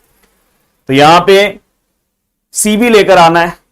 क्या इसके पहले मैंने कुछ किया है, यस किया है ना, देखो C D equal to C B इसलिए किया है। तो मैं यहां पे फाइनली क्या लिखूंगा, A upon E B equal to A C, और सी डी की जगह पे क्या आ जाएगा दोस्तों, सी बी। और यहां पे रीजन क्या आएगा दोस्तों, 6 से लिखा और स्टेटमेंट नंबर 5 से लिखा। अब फाइनली अगर आप चेक करोगे तो अपना पूरा का पूरा थ्योरम परफेक्ट आ चुका है। तो इस तरह से आपको अपने थ्योरम को क्या करना है, सॉल्व करना है। लास्ट में कुछ चीजें हैं, देखो थ्योरम का पूरा स्टेप सेम है, corresponding angle, then alternate angle, then given, then इसके बाद आपको ये 2 स्टेप उसी से सॉल्व करना है, भाईगिरी सिस्टम से बाहर, देन यहां पे आएगा, देन इसके बाद आपको बीपीटी अप्लाई करना है, अपना आंसर आ गया। तो इस तरह से ये जो है थ्योरम के स्टेप अपने दिमाग में बिठा लो। अब देखो जहां पे भी आप करस्पॉन्डिंग एंगल अप्लाई करते हो तो उसके पहले एक चीज लिखना बहुत ज्यादा इंपॉर्टेंट है, कभी भी याद रखना कि अगर कहीं पे भी अगर आप करस्पॉन्डिंग एंगल अप्लाई कर रहे हो तो वहां पे क्या लिखना है। जैसे अगर सपोज ये लाइन का मैं करस्पॉन्डिंग एंगल ले रहा हूं, तो मुझे पहले ये पैरेलल लिखना होगा, और जिसका मैं सपोर्ट ले रहा हूं उसको मैं ट्रांसवर्सल बोलूंगा। तो यहां पे आप क्या लिखोगे, सीई पैरेलल टू डीबी। देखो यहां पे मैं लिख रहा हूं इसके ऊपर सीई पैरेलल टू डीबी, और ट्रांसवर्सल क्या आएगा दोस्तों, ये वाला। तो ट्रांसवर्सल क्या आएगा, AD is a transversal, AD is a transversal, हो गया। सेम ऐसे अगर आप अल्टरनेट एंगल अप्लाई कर रहे हो, तो अल्टरनेट एंगल के लिए आपको क्या पता होना चाहिए, सपोज ये जेड है, तो ये जो बीच का लाइन है ना, ये ट्रांसवर्सल होता है। तो सेम ये आप लिखोगे C parallel to CB, DB same लिखोगे, देखो सी पैरेलल टू डीबी, और यहां ट्रांसवर्सल का नाम चेंज हो गया, तो ट्रांसवर्सल यहां पे कौन हो गया, CB, CB is a transversal. मस्त हो गया। तो यहां पे आपका BPD theorem 100% sorry angle bisector theorem हमने मस्त तरीके से कंप्लीट कर दिया। आज हम पाइथागोरस थ्योरम इस पूरे लेक्चर में सॉल्व करने वाले हैं। कैसा, ऐसा कौन सा ट्रिक है सर जिससे हमारे दिमाग में पूरे अच्छे तरीके से ये पाइथागोरस थ्योरम सर बैठ जाए, क्योंकि थ्योरम सर सॉल्व करते टाइम बहुत टेंशन आता है। तो यहाँ पे सभी चीज का सॉल्यूशन मैं लेकर आया हूं, पर उसके पहले मैं बता दूं कि लेसन नंबर फर्स्ट मैंने बहुत अच्छे तरीके से कंप्लीट करा दिया। आप जाके प्लेलिस्ट में देख सकते हो, उसमें जितने भी थियरम्स हैं सब कुछ मैंने कंप्लीट करा दिया है। चलो वन बाय वन स्टार्ट करते हैं। अब दोस्तों यहाँ पे आपके सामने ये क्वेश्चन है। अब सबसे पहली बात ये है कि सर बोर्ड एग्जाम में इससे रिलेटेड क्वेश्चन कैसे आएगा। अब देखो आपके बोर्ड एग्जाम में ना तो ये लिख के आएगा, पाइथागोरस थ्योरम लिख के नहीं आने वाला है। आपके बोर्ड एग्जाम में ये जो ब्लैक वाली लाइनें दिखाई दे रही ये लिख के आएगा, और आगे लिखा रहेगा टू प्रूफ। तो यहाँ पे आपको खुद समझना है कि ये पाइथागोरस थ्योरम है, और आपको पूरा का पूरा पाइथागोरस थ्योरम की चीजों को फिर लिखना होगा। अब यहाँ पे आप सर इसे मैं आइडेंटिफाई कैसे करूं, सर आपके पास कुछ ट्रिक है क्या, तो आपके पास आप ये एक ट्रिक ले सकते हो। इन राइट एंगल ट्राइंगल अगर स्टार्टिंग में लिखा हो, या तो आपको पता है कि हम पाइथागोरस थ्योरम में हाइपोटेनियस का स्क्वायर लेते हैं, तो square of hypotenuse is equal to, ऐसा अगर दिखाई दिया स्टार्टिंग में तो समझ जाना कि ये क्या है, आपका पाइथागोरस थ्योरम है। अब यहाँ पे पाइथागोरस थ्योरम जब भी आप सॉल्व कर रहे हो, तो सबसे पहले इन राइट एंगल ट्राइंगल है, तो भाई सबसे पहले राइट एंगल ट्राइंगल एक बना देता हूं। देखो मैंने एक राइट एंगल ट्राइंगल बना दिया। अब राइट एंगल ट्राइंगल का नेमिंग भी कर दे रहा हूं। इस राइट एंगल ट्राइंगल का नेमिंग क्या आएगा, ए बी सी, और यहाँ पे राइट एंगल ट्राइंगल इसलिए 90 का मार्क कर दिया। अब ये होने के बाद दोस्तों यहाँ पे सबसे इंपॉर्टेंट है कि सबसे पहले क्या होना चाहिए, गिवन, और गिवन बहुत ईजी है। इन ट्राइंगल, ट्राइंगल का नाम क्या है दोस्तों, ABC, और यहाँ पे measure of angle B which is equal to 90, हो गया। अगर ये 90 है मतलब ये राइट एंगल ट्राइंगल है। अब राइट एंगल ट्राइंगल होने के बाद दूसरा स्टेप आता है दोस्तों टू प्रूफ। अब टू प्रूफ का जो सेकंड स्टेप आता है उसको हम कैसे लिखें, आपको पता होगा कि पाइथागोरस थ्योरम मैंने ऑलरेडी 2.1 एक्सरसाइज कंप्लीट करा दिया, तो मैंने बार बार पाइथागोरस थ्योरम अप्लाई किया। तो कैसे मैं अप्लाई करता हूँ, 90 के सामने वाला जो साइड है उसका स्क्वायर लेता हूँ, मतलब हाइपोटेनियस, AC का स्क्वायर लूंगा, AC square which is equal to one side square, मतलब यहाँ पे AB square plus other side square, मतलब यहाँ पे क्या आएगा दोस्तों, BC स्क्वायर। तो इस तरह से मैं स्क्वायर लेता हूँ, AC square equal to AB square plus BC square, ये भी हो गया। अब ये होने के बाद दोस्तों नेक्स्ट आता है हमारा कंस्ट्रक्शन। अब कंस्ट्रक्शन को मैं कैसे सॉल्व करूंगा दोस्तों, कंस्ट्रक्शन को मैं क्या लिखूंगा, तो यहां पे मैं एक ही कंस्ट्रक्शन करने वाला हूं। ड्रॉ, यहां पे एक सेगमेंट ले रहा हूं, देखो यहां पे मैं कंस्ट्रक्शन कर रहा हूं। तो यहां पे ड्रॉ AD परपेंडिकुलर, यहां मैं 90 का मार्क ले रहा हूं, draw AD perpendicular on AC। अब यहाँ पे डॉटेड में दिखाया हूं, आप चाहिए तो डॉटेड नहीं दिखाओगे तो भी चलेगा भाई, आप डायरेक्ट भी ड्रॉ कर सकते हो। तो यहाँ पे कंस्ट्रक्शन में मैं क्या लिख रहा हूं, ड्रॉ AD, सॉरी BD है, ड्रॉ BD परपेंडिकुलर, किसके ऊपर परपेंडिकुलर ड्रॉ किया हूं दोस्तों, AC के ऊपर, AC। और चाहिए तो इसके बाद आपको लिखना है तो A dash B dash C, मतलब ये तीनों एक ही लाइन में आ गए, ये आपने लिख दिया। देन इसके बाद दोस्तों हमें क्या करना है, यहाँ पे प्रूफ पे आना है। किस पे आना है, प्रूफ। और ये जो प्रूफ है ये बहुत मायने रखता है दोस्तों, और इस प्रूफ के अकॉर्डिंग हमें पूरा का पूरा थ्योरम क्या करना है दोस्तों, सॉल्व करना है। अब थोड़ा सा ये वाला पार्ट मैं ऊपर ले रहा हूं। अब अगर आप ध्यान से अगर अच्छे से देखोगे तो यहाँ पे मैं इसके पहले वाले लेक्चर्स में 2.1 जब मैंने प्रैक्टिस सेट पढ़ाया था, तो उस टाइम पे मैंने कुछ थियरम्स के बारे में थोड़ा बहुत हिंट दिया था। मेरा रीजन क्या था पता है, यही समझाना। वहां पे मैंने एक थ्योरम के बारे में चर्चा की थी, similarity in right angle triangle, सीराट। सीराट के बारे में मैंने बात किया था, मतलब similarity in right angle triangle, इसके बारे में मैंने आपसे बात की थी उसके ऊपर, और आपको मैंने बताया था कभी पे अगर सपोज यहाँ पे एक 90 यहाँ पे एक 90 है तो हम थ्योरम ऑफ ज्योमेट्रिक में नहीं यूज करते। कब यूज करते हैं? जब हमें इसके साइड के वैल्यूज निकालने हैं। बट अगर मुझे जब ट्राइंगल को सिमिलर बताना है, सपोज अगर मुझे ट्राइंगल को सिमिलर बताना है, ये पूरा बड़ा वाला ट्राइंगल, ये ट्राइंगल नंबर 1 और ये ट्राइंगल नंबर 2 के साथ सिमिलर बताना है, उस टाइम पे मैं डायरेक्ट रीजन यूज कर सकता हूं, similarity in right angle triangle या similarity of right angle triangle, direct आप यूज कर सकते हो। तो यहां पे आप उसके पहले आपको क्या लिखना होगा? ट्राइंगल का नाम लिखना होगा। ट्राइंगल का नाम क्या है दोस्तों? एबीसी है, बड़े वाले ट्राइंगल का नाम। देन अगर आप देखोगे मेजर ऑफ एंगल बी क्या है दोस्तों? 90 डिग्री है। देन इसके बाद अगर आप देखोगे ये परपेंडिकुलर है, हमारा जो बीडी है दोस्तों वो परपेंडिकुलर है। किसको परपेंडिकुलर है दोस्तों? एसी को। तो ये बेसिक चीजें आपको स्टार्टिंग में क्या करना होगा? लिखना होगा। देन आप इसके बाद आप similarity in right angle triangle आप इजीली क्या कर सकते हो दोस्तों? अप्लाई कर सकते हो। अब देखो अप्लाई करते टाइम आपको सबसे पहले बड़े वाले ट्राइंगल का नाम लिखना है। बड़े वाले ट्राइंगल का नाम क्या है दोस्तों? Triangle A B C. Then उसके बाद ट्राइंगल नंबर फर्स्ट का नाम लिखना है। ऐसा नेमिंग लिखना इससे मैच होना चाहिए। तो इसका नेमिंग ए से स्टार्ट था, उसका भी ए से स्टार्ट कर रहा हूं। इसके रास्ते में 90 आया था, उसके रास्ते में भी 90 आना चाहिए। मतलब ए बी नहीं, 90 नहीं है भाई, ये 90 थोड़ी ना है, इसका 90 यहां है। तो ए डी बी, तो क्या आएगा? Triangle A D B. Then ये होने के बाद अब सेकेंड वाला जो ट्राइंगल है दोस्तों, उसे हमें कैसे लिखना है? तो वहां पे हम लिखते टाइम हम ऐसा स्टार्ट करेंगे, जैसे इसका मैंने ए से स्टार्ट किया था, तो वहां पे भी मैं ए से ही स्टार्ट करूंगा नेमिंग। बट प्रॉब्लम क्या है कि इसमें ए तो है ही नहीं इस वाले ट्राइंगल में। तो दोस्तों कोई टेंशन नहीं है, लास्ट वाला इसका सी है तो उसका भी लास्ट का सी बस मैच हो जाए और बीच में 90 आना चाहिए। तो दोस्तों मैं बी से स्टार्ट कर रहा हूं, ये 90 तो बाजू वाला भी 90, तो बी डी सी। तो इसका नेमिंग क्या आएगा? B D C. और दोस्तों ये तीनों ही ट्राइंगल एक दूसरे को सिमिलर हो जाएंगे। अगर ये 90 और ये परपेंडिकुलर है, अगर यहाँ पे ऐसा है तो हो जाएंगे। और इसका रीजन हम लिखेंगे similarity of right angle triangle लिख सकते हो, या तो similarity in right angle triangle लिख सकते हो। Similarity of right angle triangle. अब यहां पे मैंने, और इसको मैं रीजन नंबर फर्स्ट दे दे रहा हूं। अब ये रीजन नंबर फर्स्ट हो गया, थोड़ा सा छोटे में लिखो, तकलीफ नहीं होना चाहिए, समझ लो। अब ये होने गया दोस्तों, दो कंपार्टमेंट तैयार करना है। देखो यहां पे मैं एक कंपार्टमेंट तैयार कर रहा हूं, एक इलाका ये है, दूसरा इलाका वो है। अब आपको क्या करना है दोस्तों? यहां पे पहला वाला जो बड़ा वाला ट्राइंगल है ना दोस्तों एबीसी, उसको पहले वाले ट्राइंगल के साथ ले लो, एडीबी के साथ। और फिर से बड़ा वाला ट्राइंगल जो है ना दोस्तों एबीसी, उसको फिर से ये छोटे वाले ट्राइंगल के साथ ले लो, बी डी सी। यहां पे अगर मैं बात करूं तो मैंने कहां से लिखा है दोस्तों? फर्स्ट से लिखा है। यहां पे अगर मैं बात करूं तो फ्रॉम कहां से लिखा है दोस्तों? फर्स्ट से। तो फ्रॉम लिख देना, डायरेक्ट वन मत लिखना, यहां पे फ्रॉम करके लिखना, फ्रॉम फर्स्ट। यहां पे भी आप लिखते टाइम फ्रॉम फर्स्ट लिखना।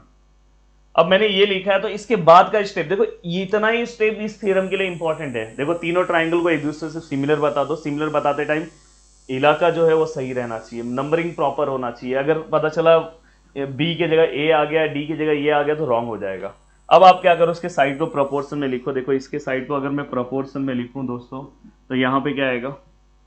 ए बी अपॉन ए डी। यहां स्टार्टिंग का 2 लिया, यहां स्टार्टिंग का 2 लिया, देन लास्ट का 2 ले रहा हूं दोस्तों, इसके लास्ट का 2 ले रहा हूं, तो मतलब यहां पे क्या लूंगा? BC, और यहां पे क्या लूंगा दोस्तों? DB। अब दोस्तों इसका फर्स्ट एंड लास्ट AC है, इसका फर्स्ट एंड लास्ट क्या है दोस्तों? AB है। CSST, corresponding side of similar triangle. अब ये होने गया दोस्तों, सेम इस पे भी अप्लाई करो। तो यहाँ पे क्या आएगा? AB, यहाँ पे क्या आएगा दोस्तों? BD, यहाँ पे क्या आएगा दोस्तों? BC, यहाँ पे क्या आएगा दोस्तों? DC, यहाँ पे दोस्तों फर्स्ट एंड लास्ट AC, यहाँ पे first and last BC, CSST। अब ये होने के बाद अब दोस्तों आपको क्या करना है? बहुत अच्छे से सिस्टमैटिक तरीके से ध्यान दो, ये पूरे को ध्यान से देखो। इसमें बता दो मुझे कि कौन रिपीट हो रहा है। सर AB और AB सर रिपीट हो रहे हैं। सर इसमें बता दो, इसमें सर BC और BC रिपीट हो रहा है। तो जो रिपीट हो रहा है वो वाला साइड अब नीचे लिखो। देखो ये देखो मैं लिख रहा हूँ AB अपॉन AD, ये रिपीट था। AD लिखना होगा क्योंकि ये पूरा डिपार्टमेंट एक साथ आएगा। AC, ये विनर, ये डिपार्टमेंट वाले भी लोग हैं। सेम यहाँ से भी जो रिपीट है भाई BC और DC। ये AC प्रोजेक्ट इन्होंने सबमिट किया तो ये भी AC भी साथ में चल गए हैं, फायदा हो गया उनको भी। अब दोस्तों इसके बाद आपको क्या करना है, ये वाला पार्ट इस वाले पार्ट से मल्टीप्लाई होगा तो AB इंटू AB क्या होगा, AB स्क्वायर, और बाद में AC मल्टीप्लाई बाय क्या होगा, AD, ये वाला इससे ये वाला इससे, तो फाइनली ये मिल गया। और इसे आप इक्वेशन नंबर सेकेंड दे सकते हो। और सेम यहाँ पे आप BC इंटू BC करोगे तो क्या आएगा दोस्तों, BC स्क्वायर, और यहाँ पे AC मल्टीप्लाई बाय DC। तो यहाँ पे अगर आप देखोगे तो ये आपका इक्वेशन नंबर क्या हो गया दोस्तों, थर्ड। अब आपका ये इक्वेशन सेकेंड हो गया, इक्वेशन थर्ड हो गया। अब आप क्या करोगे दोस्तों, यहां पे लिखोगे from second and third, from मत लिखो, फ्रॉम को भी गायब कर दे रहा हूं। यहां पे देखो क्या लिखना चाहिए, आप यहां से चेक करो। यहां अगर आप देखोगे तो आपको दिख रहा है AB और BC को यहां पे दोस्तों प्लस किया है, तो यहां पे आपको मेरे हिसाब से क्या लिखना चाहिए, प्लस करना है। मतलब यहां पे आप क्या लिखोगे, add equation second and third. अब सेकेंड आप मैं वहां लिख रहा हूं, इसके जस्ट आप नीचे लिखना। अब आपको इसको ऐड करना है, मतलब लेफ्ट हैंड साइड को ऐड होगा, मतलब AB जो है वो किसको ऐड होगा, BC को। और दोस्तों यहां पे AC जो है, AC multiply by AD plus ये किसको होगा, AC multiply by BD, sorry BD नहीं है, DC। तो आपको एक चीज तो यहां पे समझ में आएगी, लेफ्ट हैंड साइड को ऐड होगा और राइट हैंड साइड को ऐड होगा। कभी भी अगर आप एडिशन करते हो तो आपके माइंड में ये चीज क्लियर होनी चाहिए दोस्तों। तो ये चीज भी यहाँ पे आपको सिस्टमैटिक तरीके से, बहुत अच्छे तरीके से दोस्तों समझ में आ गया। अब चलते हैं आगे। अब आगे आपको क्या करना है दोस्तों, ये देखो, ये दोनों को अगर ध्यान से देखोगे तो यहाँ पे ये AC है, यहाँ पे AC है, दोनों में से AC कॉमन आया तो अंदर क्या बचा, AD, और यहाँ से क्या बचा दोस्तों, BC। तो फाइनली यहाँ पे क्या हो गया, AC। अब देखो ये दोनों में अगर आप देखोगे तो DD कॉमन है, तो आप डायरेक्ट AC लिख सकते हो। या तो यहाँ समझने के लिए देखो, ये AD है और दोस्तों ये क्या है, DC है। अगर ये दोनों को प्लस करोगे तो क्या मिलेगा तुम्हें, AC मिलेगा। तो फाइनली इसलिए मैंने यहाँ पे AC लिखा, या रीजन लिखना A', D', C। अब दोस्तों यहाँ पे AC इंटू AC क्या होगा, AC स्क्वायर, तो यहाँ पे AB square plus BC square which is equal to क्या हो गया, यहाँ पे AC स्क्वायर। तो ये क्वेश्चन भी अपना यहाँ पे सॉल्व हो गया, और इसी के साथ ये थ्योरम अपना सॉल्व हो गया। अगर आप देखोगे तो देखो AC स्क्वायर उस साइड में है, कोई दिक्कत नहीं है, AB और BC। तो दोस्तों इसी तरह से आपको थ्योरम्स को सॉल्व करना है, और उसके पहले के थ्योरम्स को भी मैंने बहुत इजी तरीके से बताया। इस थ्योरम को सॉल्व करने के लिए ये पूरा गिवन डेटा तो आपको कोई दिक्कत नहीं है। यहाँ पे बस आप याद रखना, तीनों ट्राइंगल को आपको सिमिलर बताना है, देन बड़ा वाला पहले वाले के साथ, बड़ा वाला दूसरे वाले के साथ। देन ये स्टेप तो आपको पहले मैंने सिखाया है, एंड ये एडिशन कैसे करते हैं वो आप यहीं से समझ जाओगे कि भाई एडिट बोल रहा हूँ, ऐड करना है दोनों को, और अपने आप आपका आंसर आ जाएगा। आज हम थ्योरम अपना लेकर आए हैं, और थ्योरम का नाम है area of similar triangle theorem. इसके पहले ऑलरेडी मैंने आपको BPT theorem, angle bisector theorem, transversal made by 3 parallel line वाला थ्योरम, भाई सब कुछ करा दिया है। अब नेक्स्ट बारी है आपका area of similar triangle theorem की। दोस्तों इस ट्राइंगल थ्योरम को भी हम बहुत अच्छे तरीके से कंप्लीट करने वाले हैं। जैसे बाकी के थ्योरम्स में मैंने आपको ट्रिक दिया है, वैसे यहाँ पे भी हम चीजों को सॉल्व करेंगे। और आपको सबसे पहले मैं बता देना चाहता हूँ कि सर क्वेश्चन कैसा आएगा आपके एग्जाम में। ये ब्लैक वाली जो लाइन दिख रही है ना, ये सेम टू सेम बस लाइन आएगा, और आगे लिखा होगा टू प्रूफ। आगे वहां पे ये भी नहीं लिखा होगा कि भाई ये थ्योरम है कि क्या है, आपको खुद समझना है। तो देखो आप कैसे समझोगे, थोड़ा सा हिंट भी बता दे रहा हूं। देखो क्या लिखा है, when two triangles are similar, ये देखो ये वर्ड याद रखना। और टू ट्राइंगल्स क्या बोला है, सिमिलर बोला है। रेशियो लिखा होगा, ratio of areas of those triangles, मतलब इनके ट्राइंगल का एरिया का हमें रेशियो लेना है, is equal to the ratio of square of their corresponding sides, मतलब उसके साइड्स का हमें क्या लेना है, स्क्वायर लेना है। अब मैं बताऊंगा करस्पॉन्डिंग साइड्स मतलब क्या होता है। बस इसे स्टार्टिंग में अगर कहीं पे सिमिलर वर्ड आया, जैसे मैंने बोला था पैरेलल आया, तो तुरंत समझ जाना BPT है। अगर वहां पे बाइसेक्टर वर्ड आया तो तुरंत समझ जाना एंगल बाइसेक्टर थ्योरम है। तो ऐसे इसमें सिमिलर वर्ड आया, when two triangles are similar, ये लाइन बस समझ में आया तो समझ जाना कि ये इस टाइप का ट्राइंगल थ्योरम है। अब आपको क्या करना चाहिए दोस्तों, सबसे पहले when two triangles are similar, मतलब यहाँ पे कितने ट्राइंगल्स है दोस्तों, 2 ट्राइंगल। तो फटाफट 2 ट्राइंगल ड्रॉ कर लो। देखो जल्दी से मैं 2 ट्राइंगल ड्रॉ कर दे रहा हूं। देखो यहाँ पे एक ट्राइंगल और यहाँ पे दूसरा ट्राइंगल। अब देखो दोनों के साइज ऊपर नीचे होंगे, कोई दिक्कत नहीं क्योंकि ट्राइंगल दोनों सिमिलर है। अब यहां पे इस ट्राइंगल को नेमिंग दे रहा हूं मैं ए बी सी, और इसे दे रहा हूं दोस्तों पी क्यू आर। मैंने नेमिंग भी दे दिया। अब नेमिंग देने के बाद यहाँ पे हमें पहला, कोई भी थ्योरम में पहला जो शुभारंभ होता है वो कहाँ से होता है, गिवन से होता है। तो आपको पहला गिवन लिखना है। गिवन में क्या लिखोगे, वही जो हमें दिया है, when two triangles are similar, मतलब हमारा जो ट्राइंगल एबीसी है दोस्तों, और जो दूसरा ट्राइंगल है, दूसरे ट्राइंगल का नाम क्या है, पी क्यू आर, ये दोनों ही ट्राइंगल एक दूसरे को क्या है दोस्तों, सिमिलर है। अब ये होने के बाद नेक्स्ट हमें क्या करना है, टू प्रूफ। टू प्रूफ बहुत अच्छा है दोस्तों अपना। टू प्रूफ कैसे आएगा, the ratio of areas of those triangle, मतलब इनके एरियाज का रेशियो लेना है। मतलब पहले वाले ट्राइंगल को देखो एरिया फॉर्म में लिख रहा हूं, area of triangle A B C, और दूसरे वाले ट्राइंगल को दोस्तों लिख रहा हूं area of triangle P Q R equal to, अब देखो मैंने दोनों ट्राइंगल को रेशियो फॉर्म में ले लिया, the ratio of areas of those triangle is equal to भी दे दिया the ratio of square of their corresponding sides. अब इसका मतलब ये है कि जब आप ए बी लोगे तो उसके साथ क्या लेना, पी क्यू लेना है। करस्पॉन्डिंग मतलब बी सी लोगे तो उसके साथ क्यू आर लेना है। और यहां पे अगर ये हस्बैंड है तो भाई उनकी ही वाइफ को लेना है। तो याद रखना फंक्शन में हस्बैंड विथ वाइफ और उनकी खुद की वाइफ होनी चाहिए। तो ये हस्बैंड है तो इनकी वाइफ ये लेना है। ऐसा नहीं कि ये साइड लेके आप नीचे वाला ले लोगे, रॉन्ग हो जाएगा। तो यहाँ पे देखो मैं क्या ले रहा हूँ, ए बी ले रहा हूँ, और नीचे वाला साइड ये ए बी है तो यहाँ पे कौन सा आएगा, पी क्यू आएगा। और याद रखना ये दोनों स्क्वायर फॉर्म में होंगे क्योंकि ये देखो स्क्वायर लिखा है। देन इसके बाद दूसरा साइड अगर मैं ले रहा हूँ तो बी सी स्क्वायर, और उसके साथ कौन सा आएगा दोस्तों, क्यू आर। और तीसरा साइड कौन सा आएगा, ए सी आएगा, तो क्या आएगा, ए सी स्क्वायर। उसके साइड कौन सा आएगा दोस्तों, पी आर। ऐसे आपने तीन साइड्स ले लिए। अब ये लेने के बाद आपको यहाँ पे क्या करना है, कंस्ट्रक्शन। ये जो मैं यहाँ पे कंस्ट्रक्शन लिखा रहा हूं आपके बुक में आप चेक करोगे तो ये गिवन में लिखा हुआ है, मतलब वहां पे मिस्टेक है तो प्लीज उसे आप कंस्ट्रक्शन में लिखना, वहां पे गिवन में उन्होंने लिख दिया है। अब मैं यहाँ पे क्या कर रहा हूं दोस्तों, परपेंडिकुलर ड्रॉ कर रहा हूं। ये देखो यहाँ पे सेम, यहाँ पे भी एक परपेंडिकुलर ड्रॉ कर रहा हूं। तो यहाँ पे हमने एक परपेंडिकुलर कौन सा ड्रॉ किया, समझो एडी परपेंडिकुलर ऑन बीसी, और यहाँ पे PS perpendicular on Q R. तो यहां पे क्या लिखोगे दोस्तों, ड्रॉ एडी परपेंडिकुलर। देखो एडी परपेंडिकुलर है दोस्तों, किसके ऊपर है, बीसी के ऊपर है। तो एडी परपेंडिकुलर ऑन बीसी, और दूसरा वाला क्या है दोस्तों, पीएस है। पीएस परपेंडिकुलर किसके ऊपर है दोस्तों, क्यूआर के ऊपर है। तो यहां पे क्या आएगा, क्यूआर। अब ये पूरा का पूरा पार्ट हो गया। अब आपके माइंड में अपना थ्योरम सॉल्व करते टाइम ये स्टेप्स होने चाहिए। पहला गिवन, पहला क्या होना चाहिए, गिवन। देन इसके बाद सिमिलर।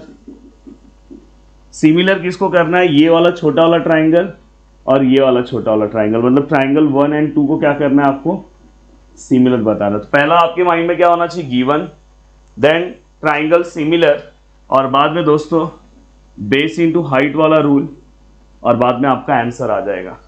तो अगर ये सीक्वेंस में अगर आप जाते हो तो आपका आंसर आ जाएगा। देखते हैं कैसे जाएंगे। सबसे पहले देखो मैं गिवन लिख रहा हूं, प्रूफ।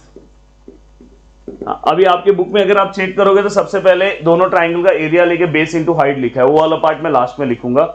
हम वैसे भी थ्योरम सॉल्व कर सकते हैं, ऐसे भी जा सकते हैं। अब देखो यहाँ पे मैं सबसे पहला पॉइंट में क्या लिख रहा हूँ, जो मेरा ट्राइंगल है, ट्राइंगल एबीसी जो है सिमिलर है। कौन से ट्राइंगल को सिमिलर है, पीक्यूआर। तो मैंने पहला, सबसे पहला पॉइंट मैंने क्या लिखा, थ्योरम का गिवन लिखा। अब इससे मैं दो चीजें लिख सकता हूं। आपको मैंने दो चीजें सिखाई है। दो चीजें मैंने आपको क्या सिखाई है, दो का ग्रुप, ए बी के साथ क्या आएगा दोस्तों, पी क्यू। देन यहाँ पे आएगा बी सी के साथ क्या आएगा दोस्तों, क्यू आर। देन मैंने आपको क्या सिखाया, ए सी के साथ सिखाया क्या था, पी आर। देखो ए बी के साथ पी क्यू, बी सी के साथ क्यू आर, और ए सी के बाद पी आर। आपने अगर मेरा प्रीवियस लेक्चर देखा होगा तो आपको पता होगा। और इसका रीजन हम क्या लेते हैं, सी एस एस टी, और इसका रीजन क्या आएगा दोस्तों, गिवन। अब ये लिखा, और एक और पार्ट बस लिख दो दोस्तों। गिवन से आपको 3 स्टेप लिखने हैं। इसके बाद अगर ये पूरा ट्राइंगल एक दूसरे को सिमिलर है, मतलब ये वाला एंगल इस एंगल को क्या होगा, कॉन्ग्रुएंट। ये मैं इसलिए लिख रहा हूं क्योंकि मुझे आगे जाके ये दोनों ट्राइंगल को क्या बताना है, सिमिलर बताना है। तो वहां पे मुझे 2 एंगल की रिक्वायरमेंट लगने वाली है। तो वो 2 एंगल की रिक्वायरमेंट लगने वाली है दोस्तों। तो इसलिए मैं यहाँ पे लिख दे रहा हूं angle B congruent to angle Q, और यहाँ पे इसका रीजन क्या आएगा, C A S T, corresponding angle of similar triangle, corresponding angle of similar triangle, ये भी हमने लिख दिया। अब आपको गिवन से ये लिखना है। आपके बुक में अगर आप चेक करोगे तो सिस्टमैटिक थ्योरम लिखा नहीं है, पहले वो बेस इंटू हाइट लिए हैं, देन उसके बाद उन्होंने ट्राइंगल को डायरेक्ट सिमिलर बता दिया, देन थर्ड स्टेप में आप चेक करोगे तो वहां पे ये लिखा है और ये पूरा भी नहीं लिखा है, आधा ही लिखा है। अब आप क्या करोगे, उसके बाद आप दूसरा दिमाग में क्या रखो, ये दोनों को सिमिलर बताना है, फर्स्ट एंड सेकंड को। तो देखो मैं यहाँ पे लिख रहा हूं इन ट्राइंगल, दोनों ट्राइंगल का नाम बता रहा हूं, A D B and triangle, इस ट्राइंगल का नाम क्या है दोस्तों, P S R, P S Q. देखो मैंने ए डी बी लिया और पी एस क्यू लिया, then statement number 4 and then statement number 5। अब थोड़ा सा मैं इसे ऊपर कर दूं, हाँ, तो मुझे दिक्कत ना हो लिखने में थ्योरम। अगर आप अब ये दोनों ट्राइंगल को अब मुझे क्या करना है, सिमिलर बताना है। और कभी भी ट्राइंगल को सिमिलर बताने के लिए आपको पता है कि दो चीजों की रिक्वायरमेंट होती है। चीज नंबर 1, ये देखो भाई ये दोनों एंगल 90 है। अब बोलोगे 90 उस साइड है, उस साइड है तो मतलब इस साइड भी है, तो इसका नाम क्या लिखेंगे, ए डी बी लिखेंगे, A D B congruent to angle, इसका नाम क्या आएगा दोस्तों, पी एस क्यू। क्या लिखोगे, पी एस क्यू, और यहां पे क्या लिखोगे दोस्तों, इच 90। अब ये 90 हो गया, तो दूसरा आप क्या लिखोगे, देखो ये वाला एंगल हमने पहले इसलिए जुगाड़ करके रखा है, आपके बुक में ये डायरेक्ट इन्होंने यहाँ पे लिख दिया है। आपके बुक में आप देखो ये वाला स्टेप है, पर वहां पे डायरेक्ट ये एंगल लिख दिया है, कहां से आया ये सब नहीं लिखा है, बाजू में रीजन बस गिवन लिखा है। तो ये देखो ये हमने इसलिए ढूंढ के रखा है क्योंकि यहाँ के लिए angle B congruent to angle Q, और ये हमने कहाँ से लिखा है दोस्तों, स्टेटमेंट नंबर 3 से लिखा है। या तो आप गिवन भी लिख सकते हैं क्योंकि हमारा ट्राइंगल सिमिलर है इसलिए। अब यहाँ पे इसकी वजह से क्या हो गया, हमारा जो ट्राइंगल है, ट्राइंगल का नाम क्या है, ए डी बी, वो सिमिलर हो जाएगा ट्राइंगल पी एस क्यू को बाय कौन से टेस्ट से, ए टेस्ट ऑफ सिमिलैरिटी। अब यहाँ पे हमारा ट्राइंगल दोस्तों सिमिलर हो गया। अब यहाँ पे हमारा ट्राइंगल दोनों सिमिलर हो गया, उसके बाद वाला क्या स्टेप है, base into height. Base into height मतलब आपको देखो इससे अब रफ कर दे रहा हूं, ये 3 स्टेप अगर आप दिमाग में रखोगे तो थ्योरम सॉल्व कर लोगे।